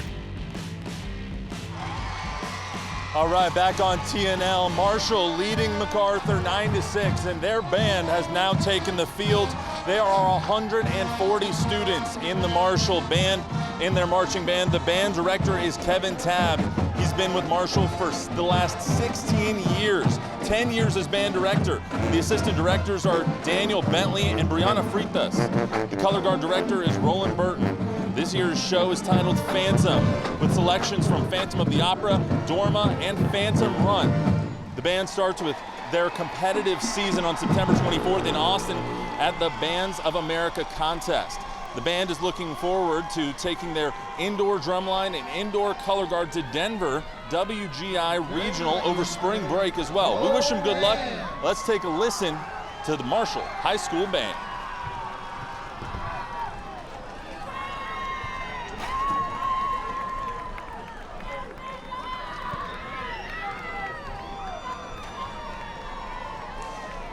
Now, we must have missed them right there. They only played one song for us tonight. But to vote for the Marshall Band, scan the QR code on your screen or visit cw35.com.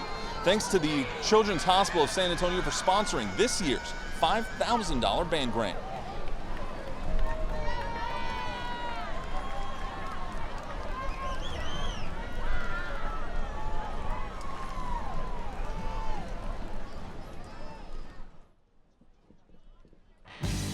You're watching the Centro Med Halftime Report.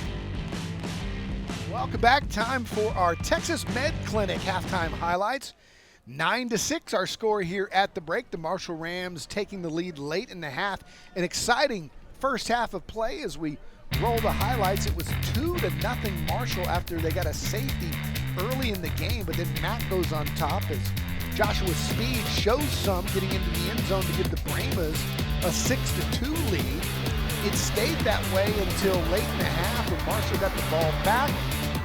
Got a second set of downs because of a penalty on fourth down. They run it down the field, and this is the sophomore sensation that we've been talking about. Juwan Johnson went in there for a score. Had another touchdown called back because of a penalty. He has really shown out tonight. The secret weapon, Coach Tim Williams called him. And that has the Marshall Rams on top, 9-6 here at the half. When we come back, third quarter action on TNL.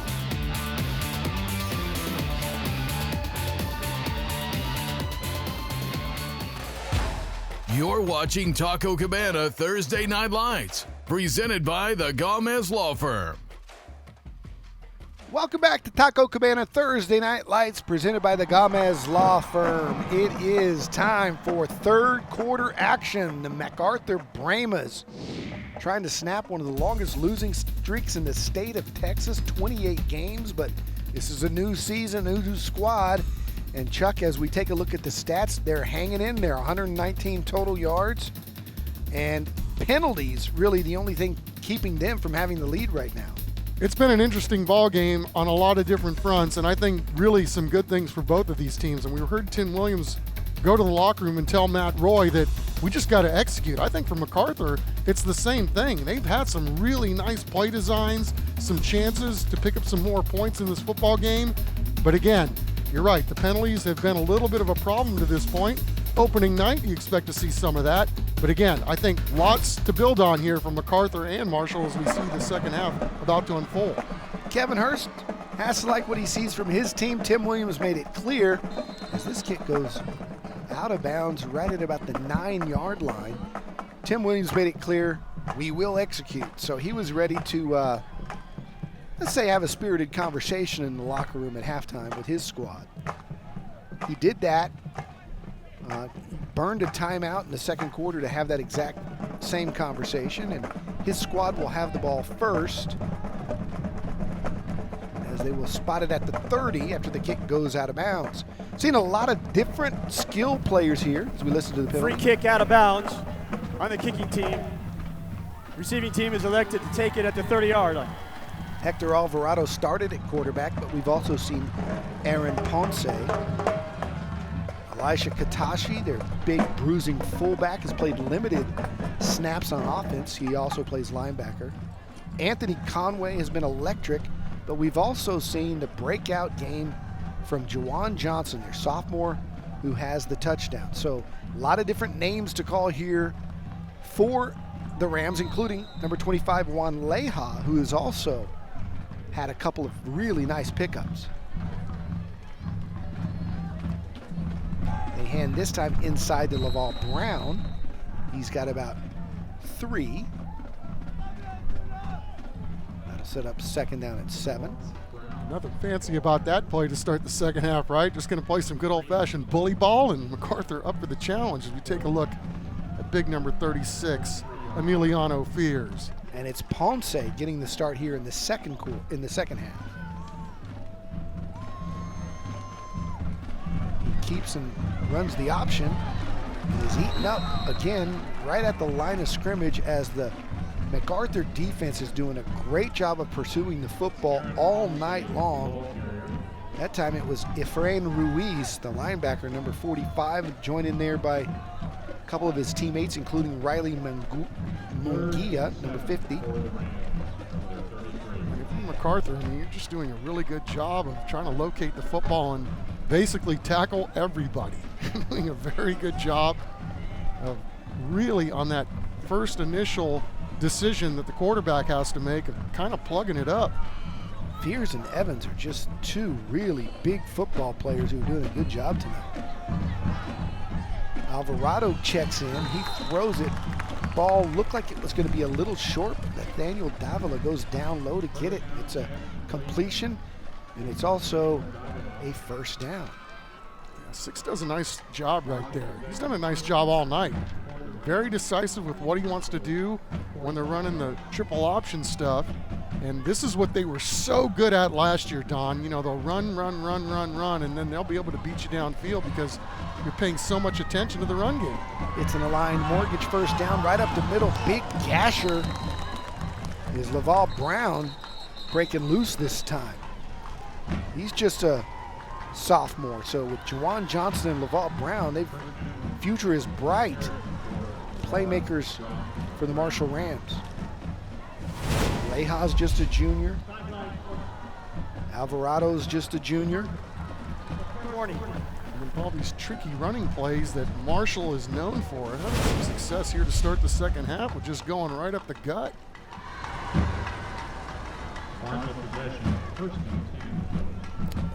New set of downs for the Rams as they move inside MAC territory. Alvarado trots into play. We'll split out Davila to the far side to the right.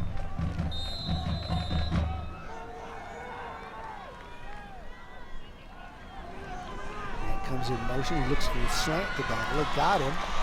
And that ball's completed for a gain of about 7. It'll be second down and short.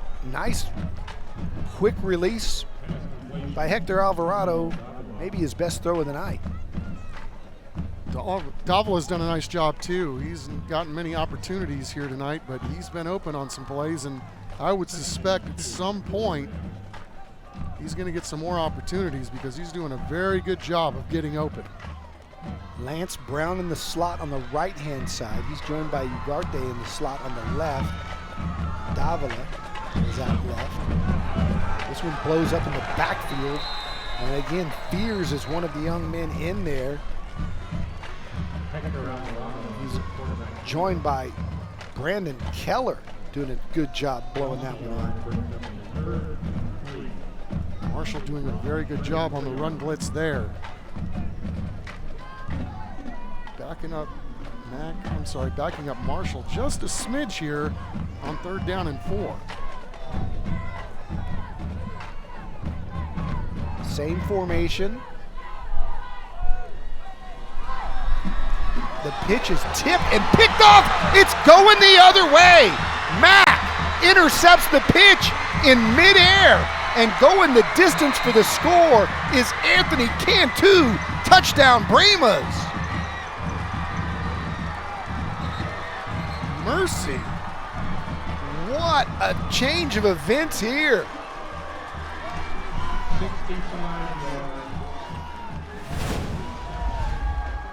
Wow, let's take a look at this again. Pull, and then the pitch is tipped.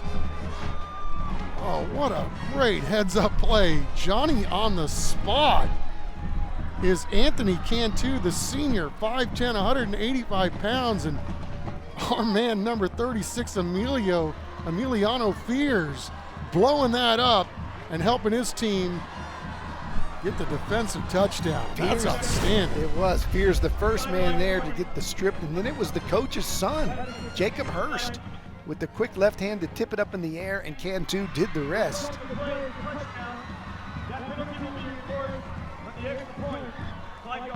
This defense has done a fantastic job all night long, and now they're chipping in on the offensive side. Again, a 28-game losing streak for MacArthur. They haven't won in almost 3 years. The extra point is up.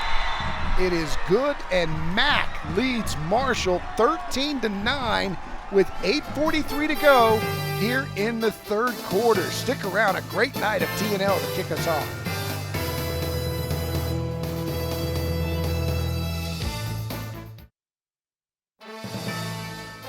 Closed captioning for tonight's game is sponsored by Solve HR. Welcome back. You're looking at Anthony Cantu, the hero of the moment. After a tipped option pitch fell into his hands, and he did the rest, going the distance to put Mac up 13-9 over Marshall. The Rams will get it back here as Mac will kick it away. Conway lets it bounce and go through the end zone. And let's go down to Matt Roy on the sidelines. Matt? But guys, we got a great game going on here, and I was over on the MacArthur sideline, and there was one word everyone was saying to each other: believe. This is a team that hasn't won 28 games in a row, 2 straight seasons that they've gone winless, and they're looking to break that streak right now. Everyone believing in one another, and it starts up front with Fears, Evans, and Monguia. They are leading the charge over on that sideline, getting everyone, rallying them together, trying to pull off this huge upset after just last year lost to this team 61-0. So they're trying to make a huge comeback, guys. Well, they've already made progress no matter how this turns out. And Chuck Fears, he talked about Emiliano Fears. He makes a big difference for the MacArthur Brahmas this year. No doubt about it. It's a great story, too. And he doesn't know anything about 28 losses in a row, that's for sure. New to the program is Alvarado takes off. Nice big gain of 12. That'll give him another aligned mortgage first down. Yeah, Marshall's had a lot of success just going right up the gut here since we started the second half. Romeo Ortiz in at fullback. First time we've seen him tonight. He's got it. He's gone off to the races. Right up the middle, the linebacker getting a look at fullback, and on his first touch, he's got one of the bigger gains of the night. He runs off all happy. Hey, I can play that side of the ball. Yeah, D-line, linebacker, yeah, sophomore. He's almost like, where is everybody? I'm used to some contact, not running free like this. It takes some getting used to. Two-way football here for Tim Williams. Another aligned mortgage first down. They'll pitch it to the near side. Leha with a big gain. Leha to the 5, dive. They're gonna mark him out. All the way back at the 7? Going to mark him back at the 7-yard line. Boy, Leah sure has maximized his opportunities here tonight. He's a ball player too. Look at that. He's coming back with a penalty. I don't see the flag, but there is one there. Holding on the offense, 10-yard penalty. Stand by. Here's the run. Can't sure tackle that guy. And then look at the lunge at the end.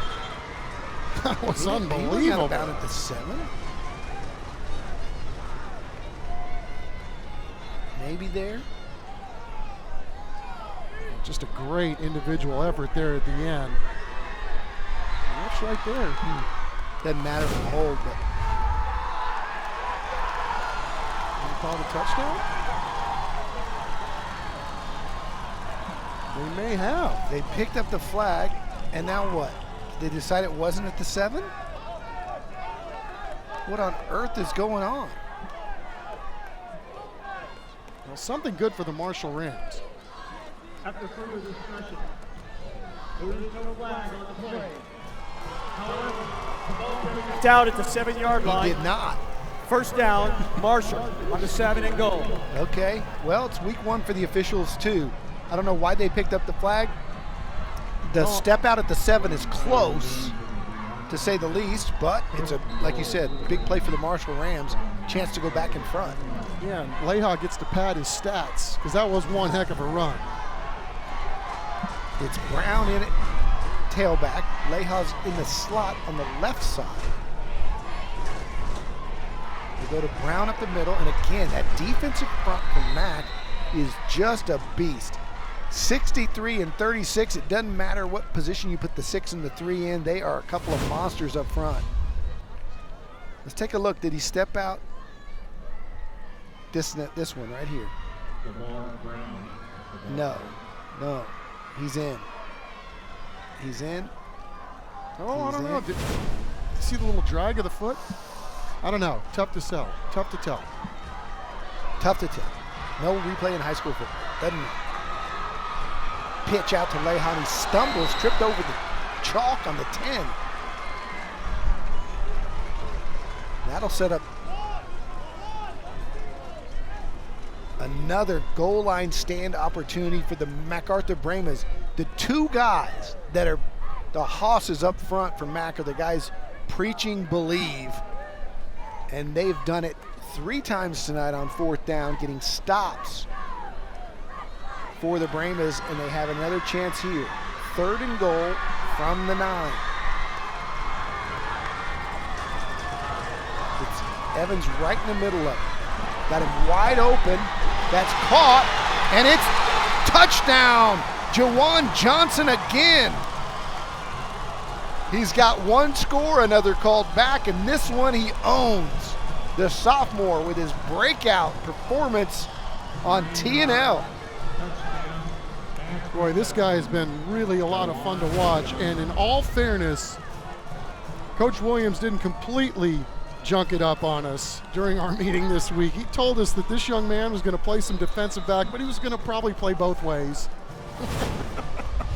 So he's done a nice job all the way around, and we've got all kinds of excitement going on here on this extra point.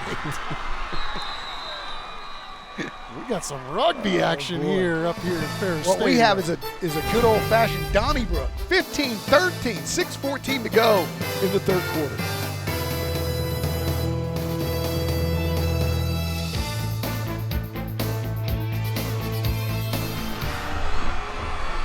Welcome back. Marshall fans fired up on the Red McCombs Toyota Smile Cam. Lots of smile out right now. Smile Cam's going back and forth. We've got a ping pong match going back and forth here. 15-13, Marshall in front now after the 2nd touchdown of the night by Jawan Johnson. And the Brahmas excited to get it back. They scored on defense.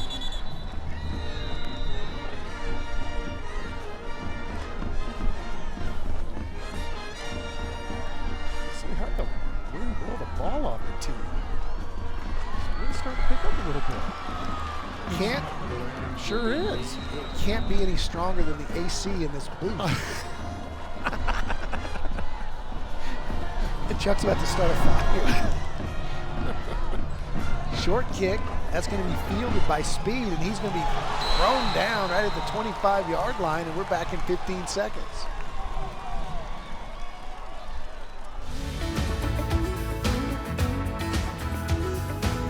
Being a teen ambassador lets me speak up for teens who might not have a voice and be able to connect with other teens around the city.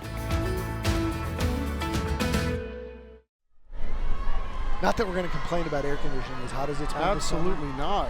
No. We're just going to get a fur coat, blanket. I like it. Hot chocolate. Yes, sir. 1st down and 10.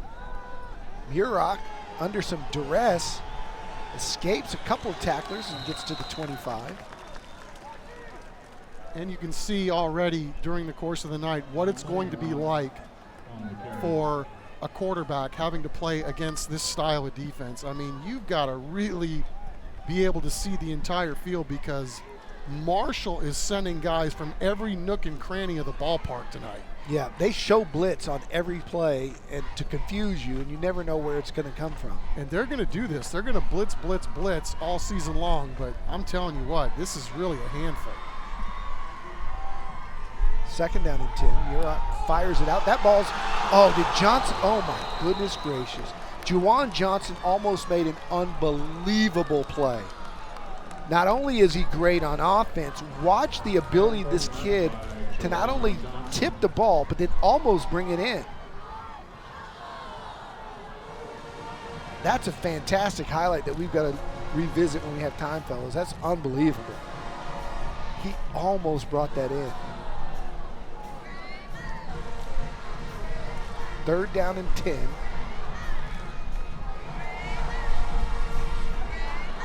Murock changing some things. Communicating it now to his running back, Ethan Kamaka. Drops straight, got some room up the middle if he wants to run. Does, escapes one, another, and he's close to the 1st down. He's right there at the line. They're going to move the change. Really nice job by Michael Murock for another aligned mortgage first down. Mac did just enough there to block that up. All the pressure was coming from the right side, right in Murock's face, and he stepped right into the teeth of that pressure and was just able to stretch himself out there and move the chains.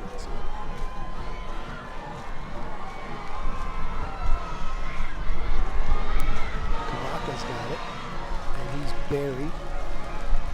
Or is he?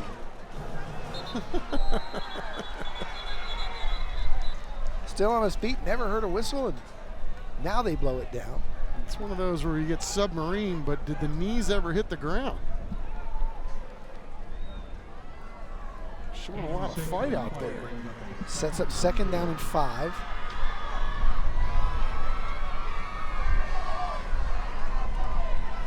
Yeah, you're right. They are putting linebackers in different positions on every snap, including Johnson, who's moved all the way to the other side of the field.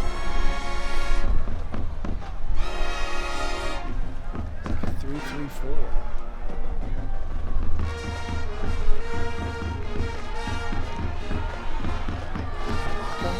Gets back to the line of scrimmage. Here's a look at that almost interception. Just the athletic ability of number 12, Juwan Johnson. First to leap up and tip it. And then look at him stick with this all the way to the ground, man. They did a really nice job reading that play. Just kind of playing center field and watching the quarterback's eyes. And this guy's showing a lot of savvy, no doubt, on both sides of the ball. Not only in terms of his athletic ability, but the brain upstairs. Ball's loose. Ball's out on the ground. Marshall thinks they've got it. And they do. The signal goes the Rams' way. A turnover goes into the hands of the Marshall defense. And it's Noah Garza, the captain, coming up with it. A lot of pressure in the backfield by the Marshall Rams on that one. I'll be curious to see who was the guy that got his hand on the ball and knocked it loose. Ball snap. Oh, it was just on the rip. On the fake, yeah.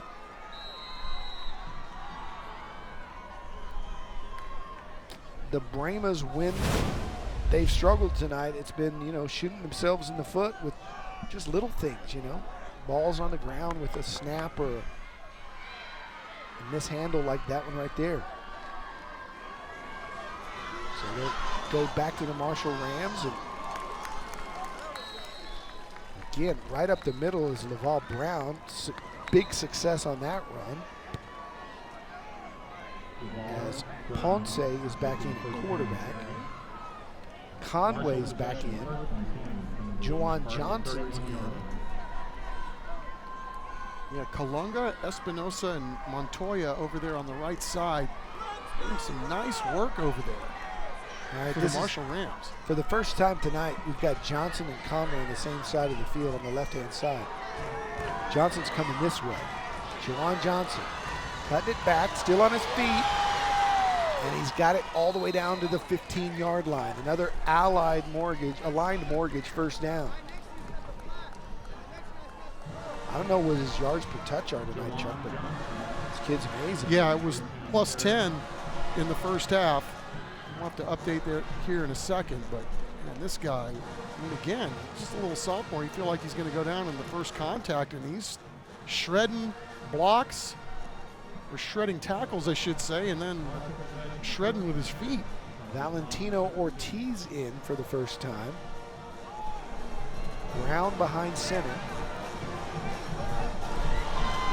Went up the middle, and Brown is carrying Brahmas with him all the way to the 1. They spot him short, but what a physical run by Laval Brown.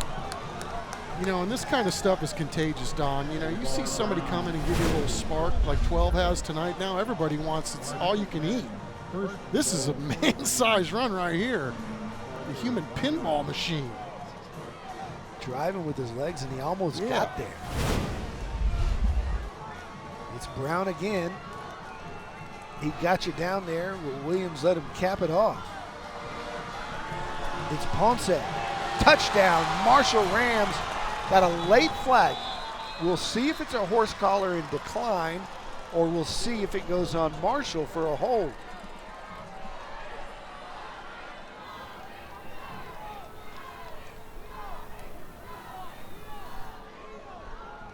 Might be both.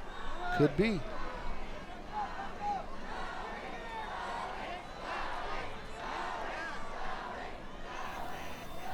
Holding on the offense.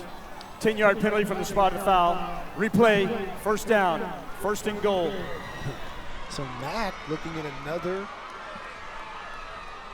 possibility of a goal line stop, this time thanks to a penalty. Ponce got in, but there was a hold. They penalize it from the spot, which was the 1, so they're back to the 10. And Katashi back in at fullback for the first time in the second half. Conway in motion, they flip it to him. Conway's gonna cut it inside, spin it, and score. Touchdown, Anthony Conway, Marshall Rams, and they add to the lead. I just really like the way Tim Williams and his staff draw up plays. I mean, that looked like everything was going left, and then you get the ball to the playmaker, Conway, in space. Look at this, everybody's going left except 5. Got blocks down the field over on the right side. Put him in the frappe, and voila. So it's 21-13. Castellanos comes on, trying to add to it. And does, it barely gets over, so it's 22-13. Mac still with a chance. We've still got more than a quarter to go. 1:45 here in the third. It's Marshall 22-13.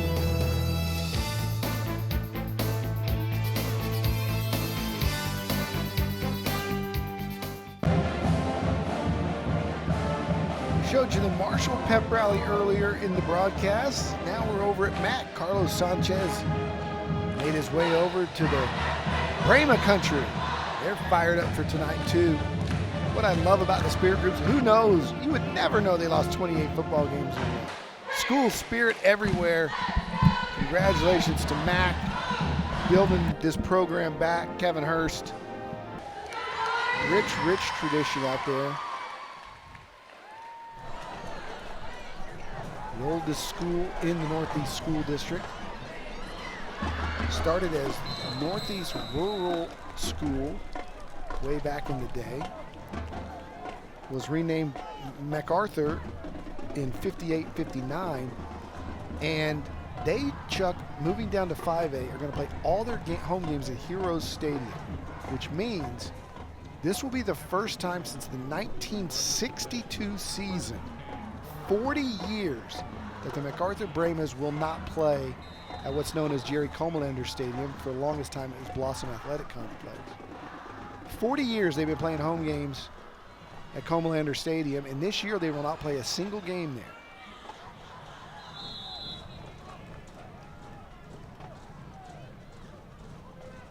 Got another play coming back. I do see the yellow hanky.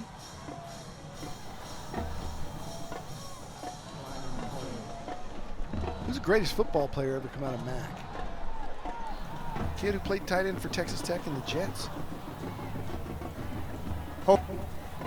Finch, 10-yard previous spot. Jake. Replay, first down. And you're testing my knowledge on that. I think Mac, I think baseball all the time. You know, great John Gibbons and yeah. The Young brothers. Obviously, so many great athletes to come through MacArthur over the years.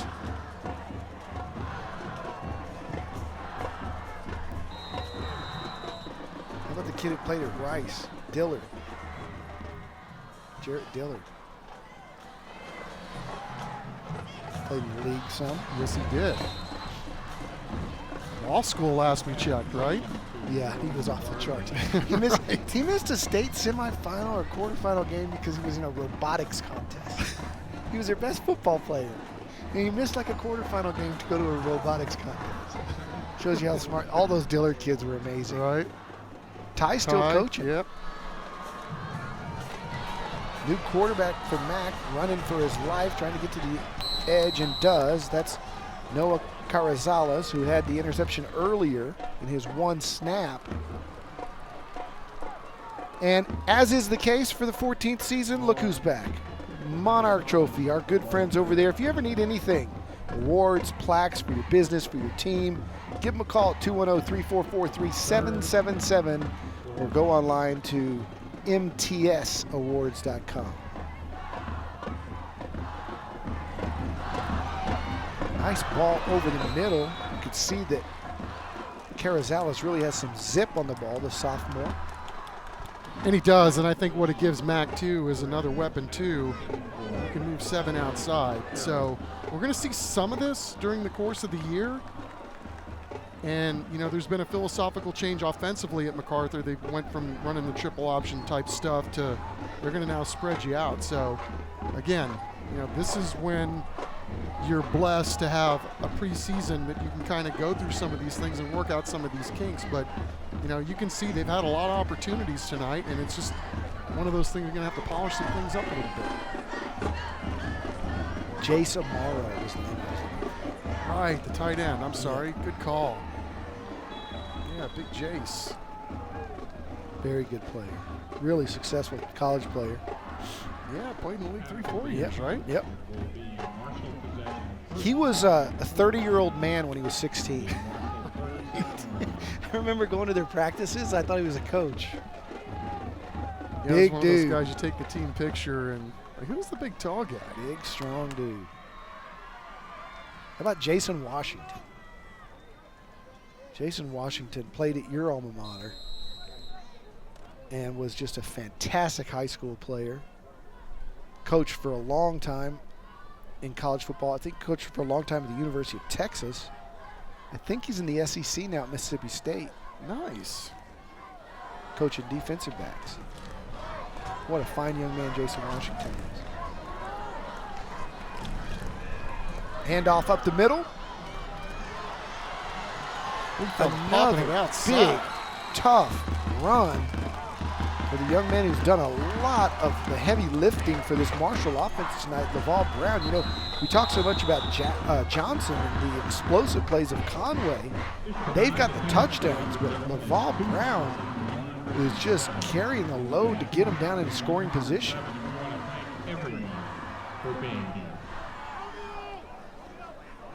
And as we take a look at our TNL season schedule, we got a young man down on the field. Next week, it's the 100-Year War. We're going to New Braunfels, and you know what that means, Chuck? Sausage? Mrs. Streety's cookies. Mexican vanilla sea salt chocolate chip cookies. Hi, Mrs. Streety. Yes, we're on our way. Then we take a week off, and then we're coming back for Brennan and Taft. Brennan, the number 1 team in town. We've got them twice this year, on the 15th and the 29th when they play O'Connor.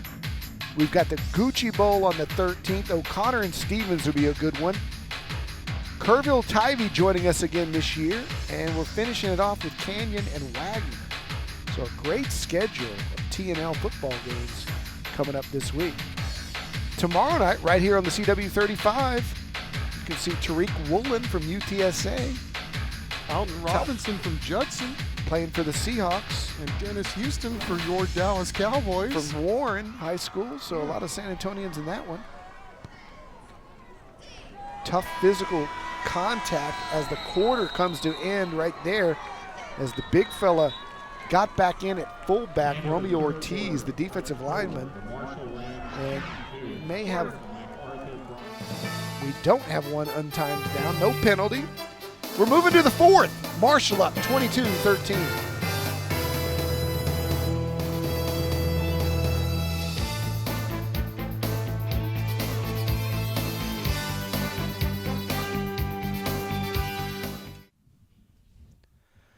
Welcome back. Time for our Texas Med Clinic third quarter highlights. A back and forth affair. The MAC defense coming up big. Anthony King taking it to the house on the return. That put the Branders up 13-9. But Jawan Johnson's been the star tonight for the Marshall Rams. The sophomore made it 15-13 with his second TD of the game. And then his running mate Anthony Conway gives him a little breathing room. He goes in to score. It's 22-13. That's where we stand as we start the fourth quarter here at Doug Ferris Stadium. Takes a spin and keeps on ticking. And the Rams have it again. Hector Alvarado in at quarterback, trying to keep track of all these numerous players that they've got going, and we've got to blow up in the backfield. Conway's smart enough and athletic enough to get on it, but guess who was there? Emiliano Fears again right there. What a great story he is. He really is. I mean, this is a young man that came from Mansfield High School. He's a senior. His dad's in the military, and I know a lot of military families that have had to kind of navigate their way through moves, and especially with, you know, young guys that are in the middle of high schools and high school seasons. And, you know, Emiliano gets here, and it was great talking to Kevin Hurst this week. He said, I don't know that I've heard this young man say anything but yes, sir, no, sir. And well, he's made some big plays tonight. He's probably the new kid in town, but making an early bid to be prom king over here at MacArthur High School. He's a heck of a football player. And Kevin Hurst said, I'll be honest, the only thing bad I can say is I'm just disappointed that I only get to coach the guy for 1 year. He's a heck of a player and even better kid. Wow, what a great story. And he is tearing it up here in week one. As we have a timeout on the field, we'll take it with them with 11:12 to play.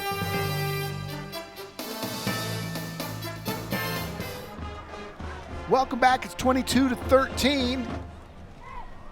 11-12 to play here in the fourth quarter. In a game that's going back and forth.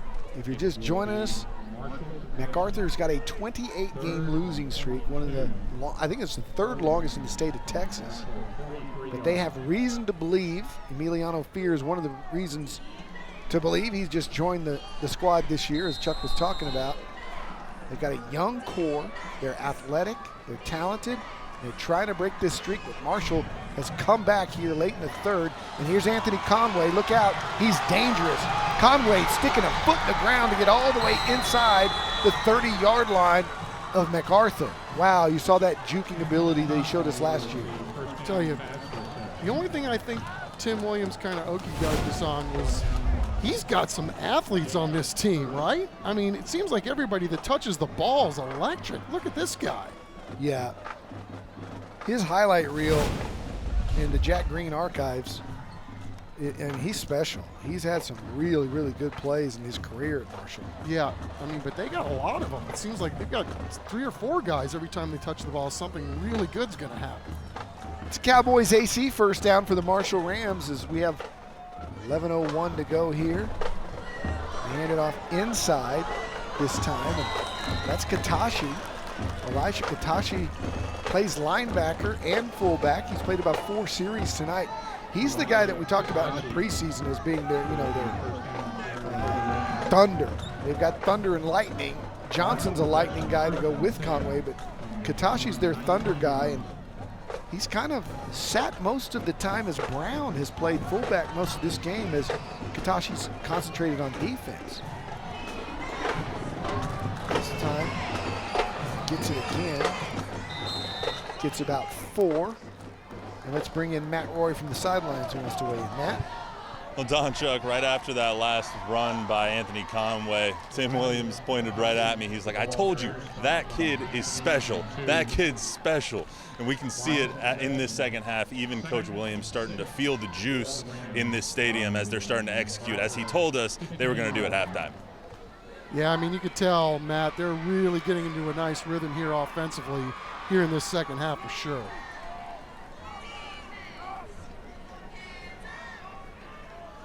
Second down and 6, 9:47 to go. Keeper this time, and following his Convoy's going to go all the way to score. Hector Alvarado just kept his feet, stayed behind his blockers, and picked his way into the end zone. This guy's athleticism has been something else. I mean, we talked about this earlier in the game about how decisive he is and how quick he is, and everything that every movement that this guy exhibits, it seems like there's a purpose. And he's running, trying to find somebody to run behind, and now he's just going to plow his way in. Why not? Shown us everything else tonight. Why not a little brute strength? Castellanos adds the extra point. It is 29-13. Marshall with some breathing room now, going up big with 9:39 to play.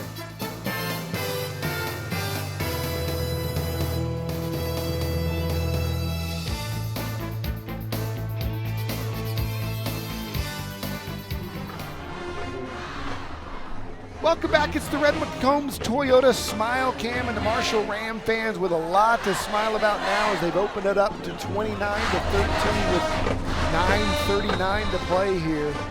MacArthur has put up quite the fight. Last year this game was 61-0. Tip of the cap to Kevin Hurst's team.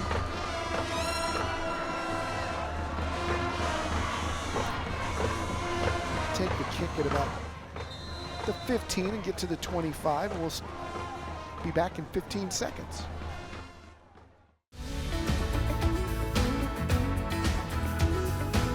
Being a teen ambassador gives me a push to be a better leader of my community, and it makes me happy to be of service to someone.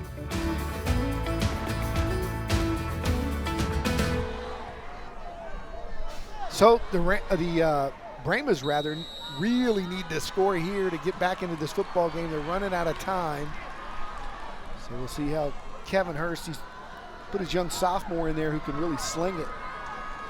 Noah Carrizales, he throws it and it's read perfectly. Guess who? Jawan Johnson, touchdown Marshall Rams. He's got 2 on offense. He almost had that earlier interception. Now he's got a pick 6 as Marshall puts the nail in the coffin. Can you be the prom king as a sophomore? I'm trying to figure out who the clubhouse leader for prom king over on the Marshall sideline. And we were talking about this during the break that Jawan Johnson, who's been averaging, 12 yards a carry tonight, now he does this on defense. He's done everything but drive the bus, and the only reason why he didn't drive the bus is because he doesn't have a driver's license yet. Because he's not old enough. I mean, secret mercy. weapon, you're telling us. Who is this guy? Castellanos on to attempt the extra point. It's 35-13. It is 36-13 as we'll send it to break. Marshall now in full control with 9:25 to go.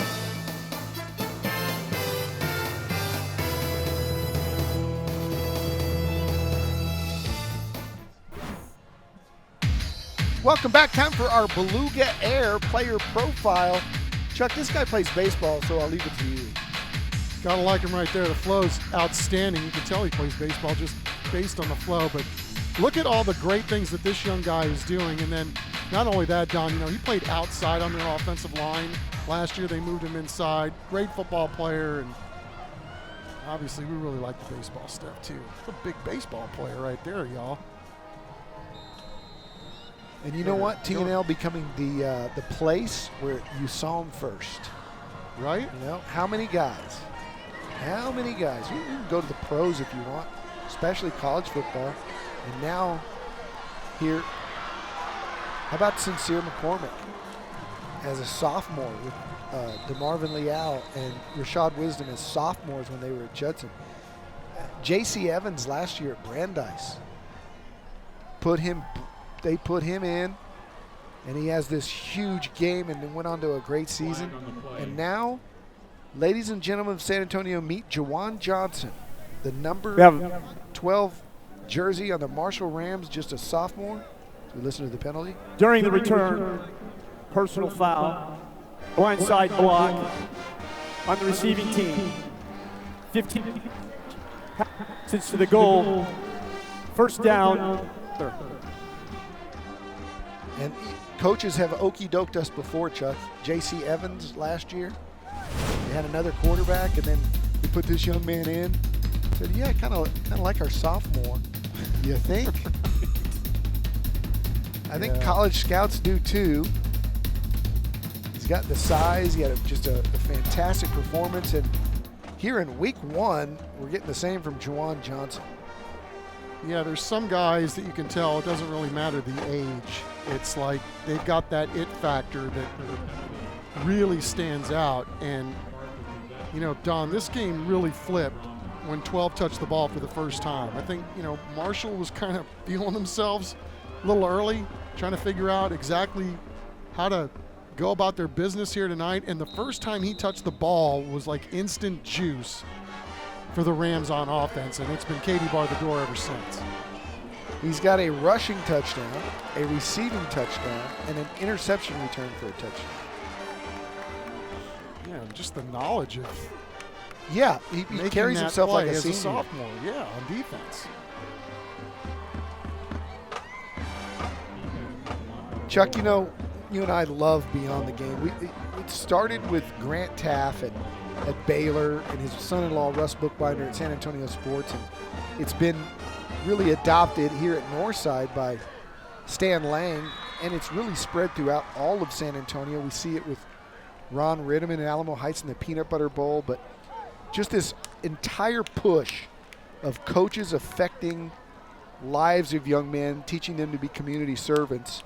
And, you know, the San Antonio Sports Organization and Valero doing this Beyond the Game initiative, make sure you recognize or nominate your school, any team, 7th grade, girls volleyball, whatever, when they're cleaning up trash or they're reading to the elementary school kids. All of these great programs that they do, it just kind of just re-energizes your faith in the youth of today when you find out so many groups around town are doing such great things.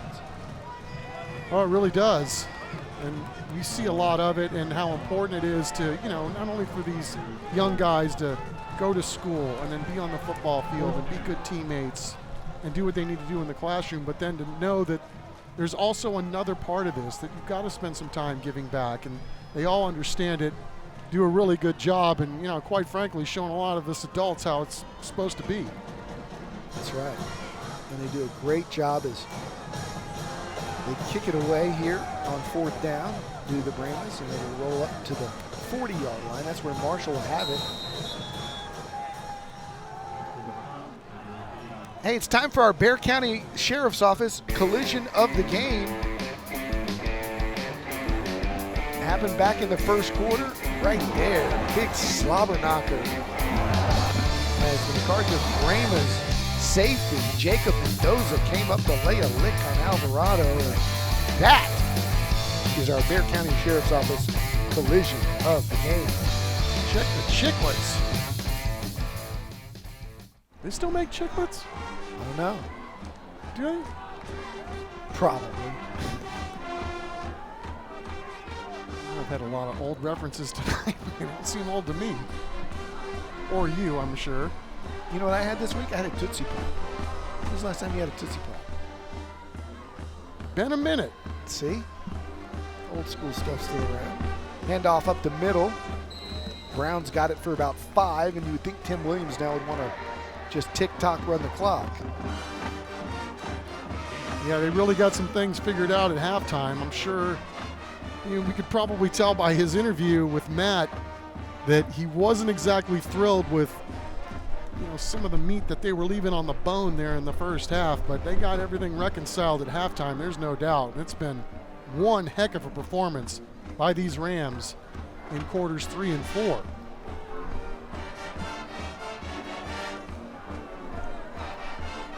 Mac's still duking it out too. They're playing hard. I've been very impressed with their defensive front. They've been so good, and their effort, both sides of the football, offense and defense. Delay a game on the offense. 5-yard penalty, replay, 2nd down. Kevin Hurst has made an impact on these kids. Imagine how hard it is to keep morale high when your program's lost 28 games in a row. These kids do not have their daubers down. They are competitors. You're right. They're playing with energy and passion and belief. No quit. He said that's the one thing that's been accurate every step of the way, is there's never been an ounce of quit. Another handoff to Brown inside. He may break this one. Brown to the 20. He's going to be run out of bounds at the 10-yard line, but another big night.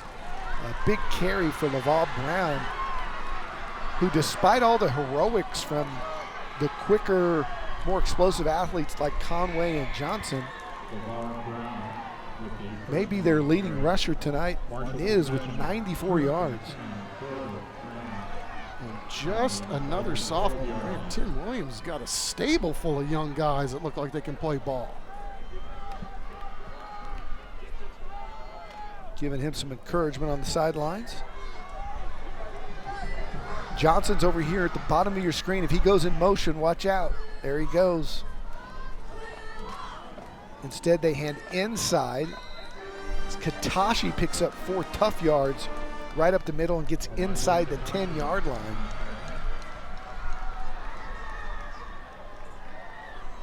And again, Williams in no hurry.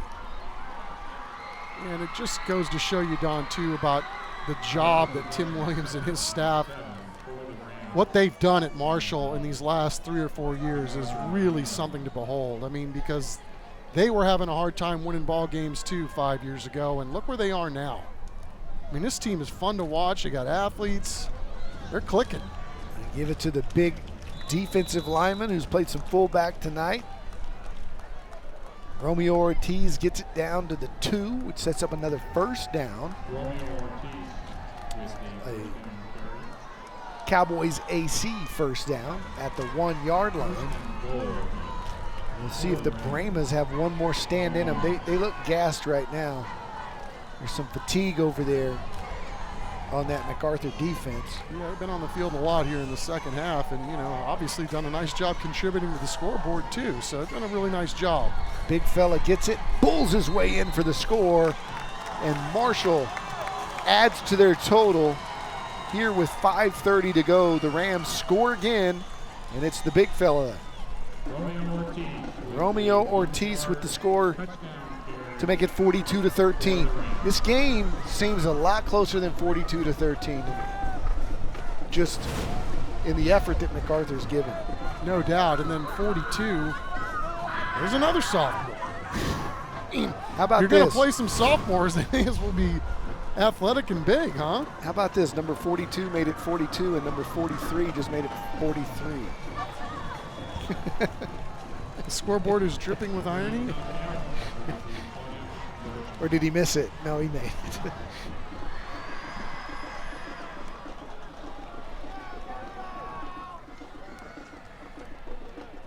All right, it is time for our Atlas Floors Carpet One play of the night. And the guys in the truck voting this as the play of the night, and it was a fantastic play. Tipped into the air, going to the house was Anthony Cantu of the Brahmas. That gave them the lead at 13-9. That was the last time they would lead the football game. Marshall would take over from there, but it was just a brilliant play by Emiliano Fears to get in there, Jacob Hurst to tip it, and then Cantu to return it all the way. Yeah, he bear hugged the quarterback, and he even used himself as the cushion as he was dragging him to the ground. I mean, that was just one heck of a play by Emiliano Fears. Big number 36. Look at that guy. 6'1", 210. He was like a cat.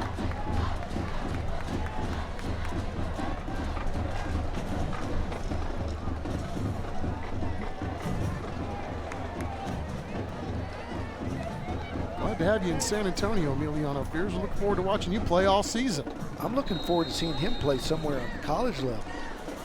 He seems to have 6'1", 210. I don't know that he'll play up on his hand in the dirt, but if he can run a little bit, I bet you he can play with some linebackers. He's got good size and athleticism.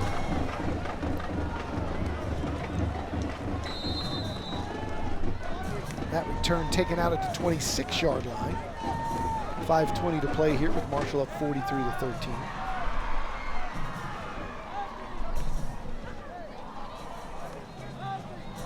Well, Tim Williams has done a great job building his program.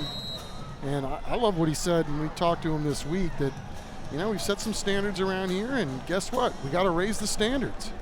We built the foundation, worked on the framing, and now we need to finish the house. I mean, the expectations that they've got a young team, yes, but the expectations don't waver.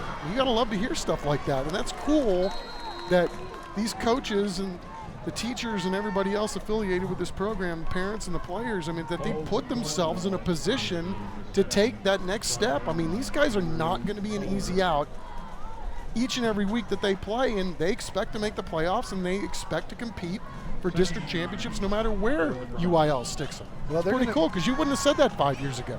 Yeah, they're going to have that. They might be a lateral. They're going to whistle. They blow the whistle down. They're going to play the Reagans and the Johnsons of the world now. But when you're playing in Brennan's district, that's no piece of cake. So I think Marshall's going to compete, despite moving into the 28 6A ranks. Yeah, he says, we got some kids that have never really played on Friday nights, Thursday nights, Saturday nights, but bottom line is, I saw a bunch of sophomores tonight look like they could play on Sundays right now. So, got to grow them up in a hurry, but again, schematically, they got some talent, and this is a program on the rise. There's no doubt. Heck, they're already there. Nice throw by Carrizales over the middle. That's caught all the way up at the 45-yard line by Colton Cornwell. Just 5'6", 135. He too is a sophomore. But again, the zip on the ball off the arm of Noah Carrizales is noticeable. You're watching, an offense in the infancy stages, and you can see that they've got some things going for them, and it's going to take a while to get it to where they want it to go, obviously, but they've got some athletes outside. They got a young guy that can throw it, and again, they're still trying to get this thing to where it needs to go, but I'm pretty sure they're going to be in good shape here. It's just a matter of time. Yep.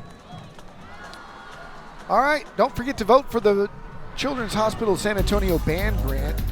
Scan your code, vote for the T&L band all season that you like, and at the end of the season, one lucky band is going to get the $5,000 band grant courtesy of the Children's Hospital. That ball was batted up in the air. Hey, Chuck, you know what it's time for? Other than the Do band tell. grant, it's time for the gentle musings of the uniform czar. Are the guys in the truck ready? Are you guys ready? Because this is a pretty good one. Who do you want to start with? The Marshall Rams. Okay. I would love this uniform if it had white pants, but the gray that matches the gray matte helmet, very, very nice. Big fan of the matte helmet for sure, and I think the gray is a nice compliment. It's a little dark. It could use a little brightness. As I've said before, I'm never a fan of the state of Texas outline on a helmet because it's just redundant. Everybody knows you're playing in Texas. You're a Texas high school team. It's not like you're at college. Yeah, but it's iconic. I know. I just personal thing. Okay. Meanwhile, on the other side, you have one of the cleanest looks I think we'll find all season. What I love about MacArthur is the block font lettering numbering. That's old school. It's not the crazy scripts that some schools get into. It's good old-fashioned block varsity lettering. Then they mix up the classic M, which they've always had, and they've put this really cool Brahma logo, and they've modernized the cow head or the bull head or the Brahma head, whatever you want Or to the call it. Brahma head. Brahma. I'll tell you about the pep rally I did at Mac one time. Anyway, that's a really modernized Brahma that they've put on the side of the helmet. No stripes on the pants, clean white socks, clean white pants, very little striping, 100% nice, clean look. So I do this pep rally at Mac a few years ago, and I'm on stage. There's about 1,000 people there. They're all fired up about the pep rally and the game. And I say, once and for all, I get emails at the station all the time. Is it Brahmas or is it Brahmas? On three. 1, 2, 3. Brahmas. It was 50-50 in the crowd. So I'm like, you know what? If you guys don't know, then I'm not going to feel bad if I say the wrong one. Okay, so Roland Arsate on Facebook hit me up, and this is the only thing I'll say about your take on the helmets. Quote, those Marshall helmets are, and there's a huge flame right there. So somebody thinks there's fire as the ball's on the ground. I like them. I like them. Yeah, it's a good look. And I'll go with this, too. I'm pretty sure, and I shouldn't say pretty sure, this is just a guess. You're a fan of the block lettering on the MacArthur uniforms for one reason and one reason alone. What's that? Easy you to can read. see that. That's right.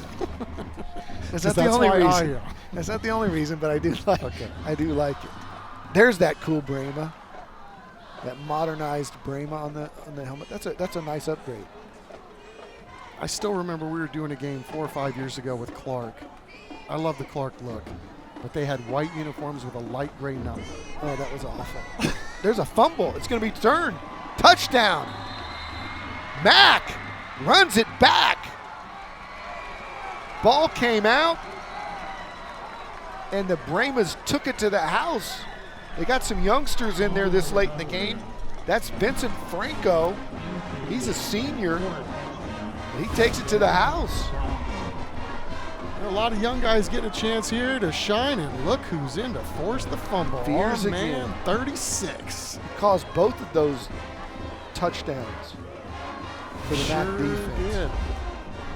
36 is having himself a whale of a ball game. Yeah, he shows up on tape. So Mac's defense chipping in with a couple of scores tonight.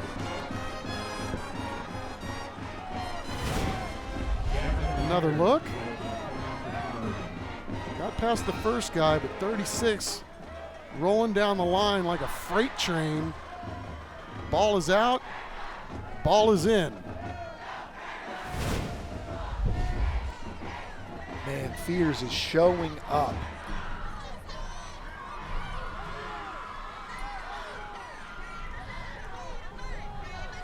That makes the score 43-20 here with 2:15 to play.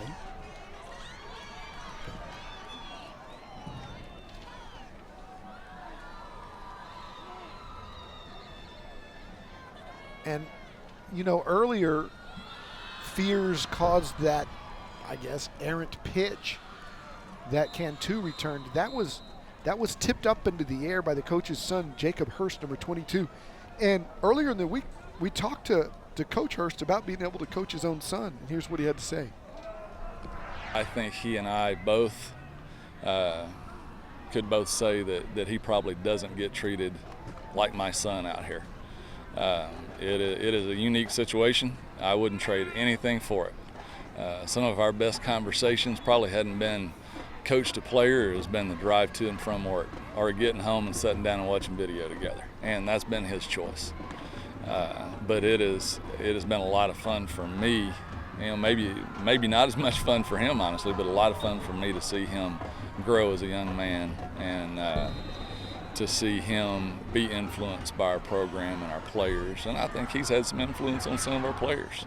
But it's something that I'll treasure forever. It's been a great experience for me. Is there anything possibly better than that right there? And again, he's not the only one on his squad. Fitzpatrick, the tight end, his dad Trey is the offensive coordinator, and they're together. So, Chuck, you know it goes by so quick when your kids are in sports, in the high school sports, and you blink and it's been 10 years for mine.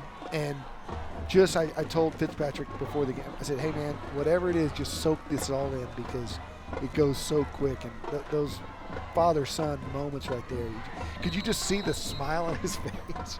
Just like the pride and the joy that it's bringing him. Yeah, forget it brought a little tear to my eye. I mean, yeah, did a nice job breaking it all down because, yeah, at the root of this, it's, you know, yeah, you're coach and player, but yeah, that's your boy, man. That's some good stuff. Inside handoff there as Marshall just looks to run this out. They're going to win this ball game tonight, 43-20.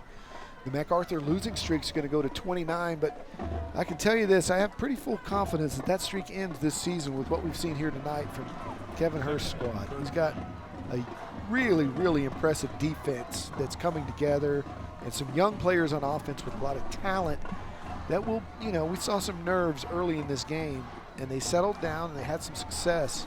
But their defense is going to keep them in some ball games this year. Yeah, and take a look at Marshall's schedules they go forward. I mean, it ain't going to be easy traversing your way through that one, but I'll tell you what, there are a lot of those schools right there on that schedule looking at Marshall going, oh boy, we got to play them. Yeah. They've got 3 explosives on offense and also a very good defense. Yeah, and getting back to MacArthur too, Don, I don't know if everybody saw what we were talking about earlier in the game. about the Brahmas and what they've had to overcome as a program. And I think it's worth revisiting. I mean, I don't know many programs in the area that in March of 20 you could say, man, we're really rolling. I really like what we got. I can't wait for the season to start. And then the shutdown comes. And then when you come back from the shutdown, you lose 59 of your players either to going to other schools or they just don't come back to school, period. I mean, I don't know how they were able to even line up and go play football games after that. Why do you think that happened there more than anywhere else? I mean, I don't know. I mean, I don't know what the situation is. It's not like a military situation or anything. We've seen it could have been some of that, but the bottom line, that's a lot of guys to lose. That's everybody. I mean, some parents just weren't ready to have their kids come back to school. Sure. So, whatever the reasons, that's a lot to overcome. And, and then, the guys that do stick around, you're shorthanded, but they went out there and they fought, and better days are ahead. And you can tell by what we saw here tonight. So, chins up. Yep, good luck to the MacArthur Brahmas and congratulations to the Marshall Rams. They're your week 1 winner on TNL, 43-20. Our final score. They'll shake hands. We'll take a break. When we come back, we'll have the coach, the player, the game. We'll run down all the highlights and all the post-game festivities here as TNL rolls on.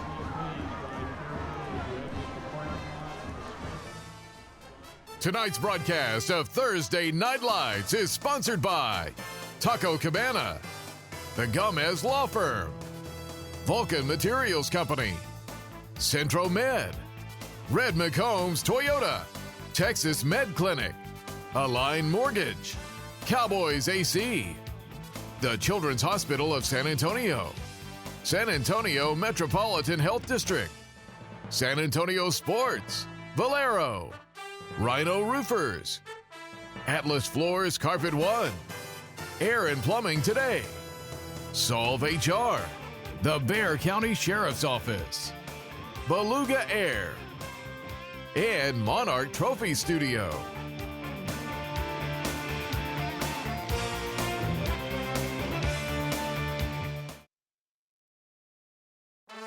Welcome to the Taco Cabana Thursday Night Lights post-game show, presented by the Gomez Law Firm. Welcome back to Dub Ferris Stadium. That's a wrap. 43-20, our final. The Marshall Rams, Week 1 champs of TNL. Coach Tim Williams and his team excited to be back in the. We're excited to have the team back. COVID for a couple of years, we couldn't do this trophy presentation. So, take it away, Matt Roy. All right, thanks, Don Chuck. 43-20, the final here. The Rams victorious over the Brahmas. Let's hear it, guys. And it's really a team effort, but someone had 3 touchdowns and it was called the secret weapon. So let's give Mr. 12, Juwan Johnson, It's our player of the game, the MVP. When I talked to Coach at halftime, he said you were a secret weapon. I don't think you're a secret anymore. Yes, sir. So I counted you were on kickoff, you were on defense, you were on punt, you're on offense, obviously. So how do you like wearing all those hats? Man, honestly, I don't even know. I'm just out here playing. That's it. Bro. Coach said you were a freak athlete. You were out there basically the whole game. How does it feel to get that win under your belt? It feels good. Honestly, it's really a team effort. It's just not me, That's it. That's really it. You guys had 5 underclassmen scoring touchdowns, 3 of which were from you, 1 of which from Mr. Conway. So how is that for you, being such a young team and possibly being the leader in a couple of years here? It makes me feel great, we're building a good foundation with us, and the next years I see us winning a lot. That's it. All right, what are you looking forward to next game? 3 touchdowns, maybe 4 if they don't call it back this time. Maybe 4, maybe 4. Hey, we'll give it to you, Juwan Johnson, MVP player of the game. Give it up for him one more time, guys.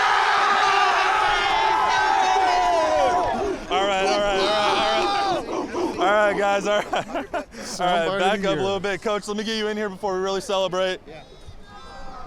Here, you want to stand on that side for me, Juwan? All right, Coach.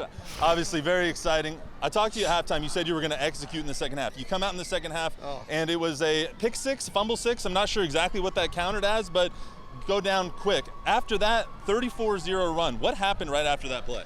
Well, it's these kids, man, and this is their first live game, and a lot of them, this is the first time they've been on a varsity field, first time they've been in a real game. I think we got used to the speed. I think they decided to kind of come alive, but this is what we expected from them. You looked at me, I think it was right after Mr. Conway scored the touchdown or scored a very long run. Long run, you said, he's a freak. Yeah. You said he's ready for this game. Yeah. What is it about Conway that leads your guys' team? Well, he's I tell these guys in the most respect, like he's a freak athlete, and he works his tail off. He's the guy at practice that's flying across the field every day and going hard, and that's what we're about. We're doing the little things right. It doesn't matter who we are. We're going to come ready to work hard. We're going to put our hats on and pound the rock, and man, I'm so proud of these guys. And Coach, we're focusing on the offense, but you guys, I believe, held them to 6 points and got a safety. Noah Garza with the big fumble recovery over here, I believe. Yes. So what is it about your defense that really stuck to it in the second half and didn't allow 1 point in the second half? Well, our defense was absolutely awesome. I told them at half, we're a team, but our defense is playing really well. Our offense needs to pick it up a little bit. What we do is so difficult, I think, for teams, and these guys have bought into the blitz schemes, the flying after the ball, and I think we just wore them down in the second half, and I think you saw the results of that. All right, Coach, last one for you. Laredo coming up next. What are you guys trying to fix this week, and do you have an early scouting report? No, I know they're a great team. We got a lot of stuff to fix. Too many loose ends. We left too many points out here on the field. Missed some tackles, but we're going to get back tomorrow. We're going to lift, we're going to run, we're going to get ready to go, and then Monday we'll get ready for Laredo. All right, Coach. Well, I got to tell you congratulations, and this is the best part of my job is this. Congratulations, guys.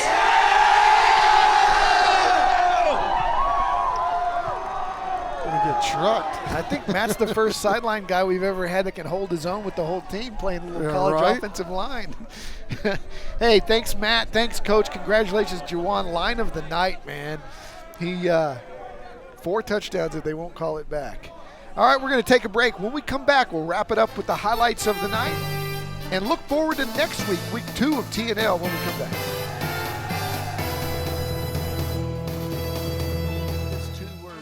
Welcome to the Taco Cabana Thursday Night Lights post-game show, presented by the Gomez Law Firm. Welcome back. 43-20, our final here at Ferris Stadium on Taco Cabana Thursday Night Lights, presented by the Gomez Law Firm. Week 1 is in the books. Let's take a final look at tonight's Texas Med Clinic game highlights. What a great game back and forth between the Brahmas and Rams tonight. MacArthur surprisingly jumped out front with Speed's first touchdown of the game. Star of the night, this guy had 3 touchdowns. Instead he had 4, but he had 1 called back. Jawan Johnson, the coming out party as the young sophomore. But Mac fought back. Cantu's fumble return is, I guess, the official word on it, gave them the lead. But then Conway and Johnson and the Rams went crazy from there. They dominated the second half with their athleticism, with their physical toughness up front, their running game. Brown had a big night on the ground. Touchdown here from the quarterback as they started to pull away in the 3rd and 4th quarter, and that brought us to our final score, 43-20. Chuck, any final thoughts? Yeah, Don, listen, I got to get a shout out to the San Antonio Officials Association. There is a shortage of officials. We keep having all these schools and all these teams popping up over the area, but there is a need for officials. If you're a guy or a gal and you want to get involved in some of this and go through the process of getting accredited so that you can get out on the field and help out these schools on Fridays, Thursdays, and Saturday nights, safootballofficials.com. safootballofficials.com. They need your help. Man, they do such great work. They serve the kids is what they do, and there's been a real shortage over the last few years. All right, let's look at next week, the 100-Year War. Seguin and New Braunfels will be up at Unicorn Stadium. Can't wait for that. See Coach Jim Streety. He's the AD there now, and his whole family of unicorns up there that are such great hosts. We look forward to seeing you next week. The executive producer of TNL, the man who started this all 14 years ago, is Dean Radla. Our producer extraordinaire is Chris Kotfus. He makes it all happen. And our thanks to director Brian Watts and his entire crew in the truck, for Matt Roy down on the sidelines, for Chuck here in the booth, and for our stats man extraordinaire, Nick Bunky Cole Medina, back providing the stats in the booth. We will see you right back here next week on the CW35 for Week 2, Taco Cabana Thursday Night Lights. You're watching Taco Cabana Thursday Night Lights, presented by the Gomez Law Firm.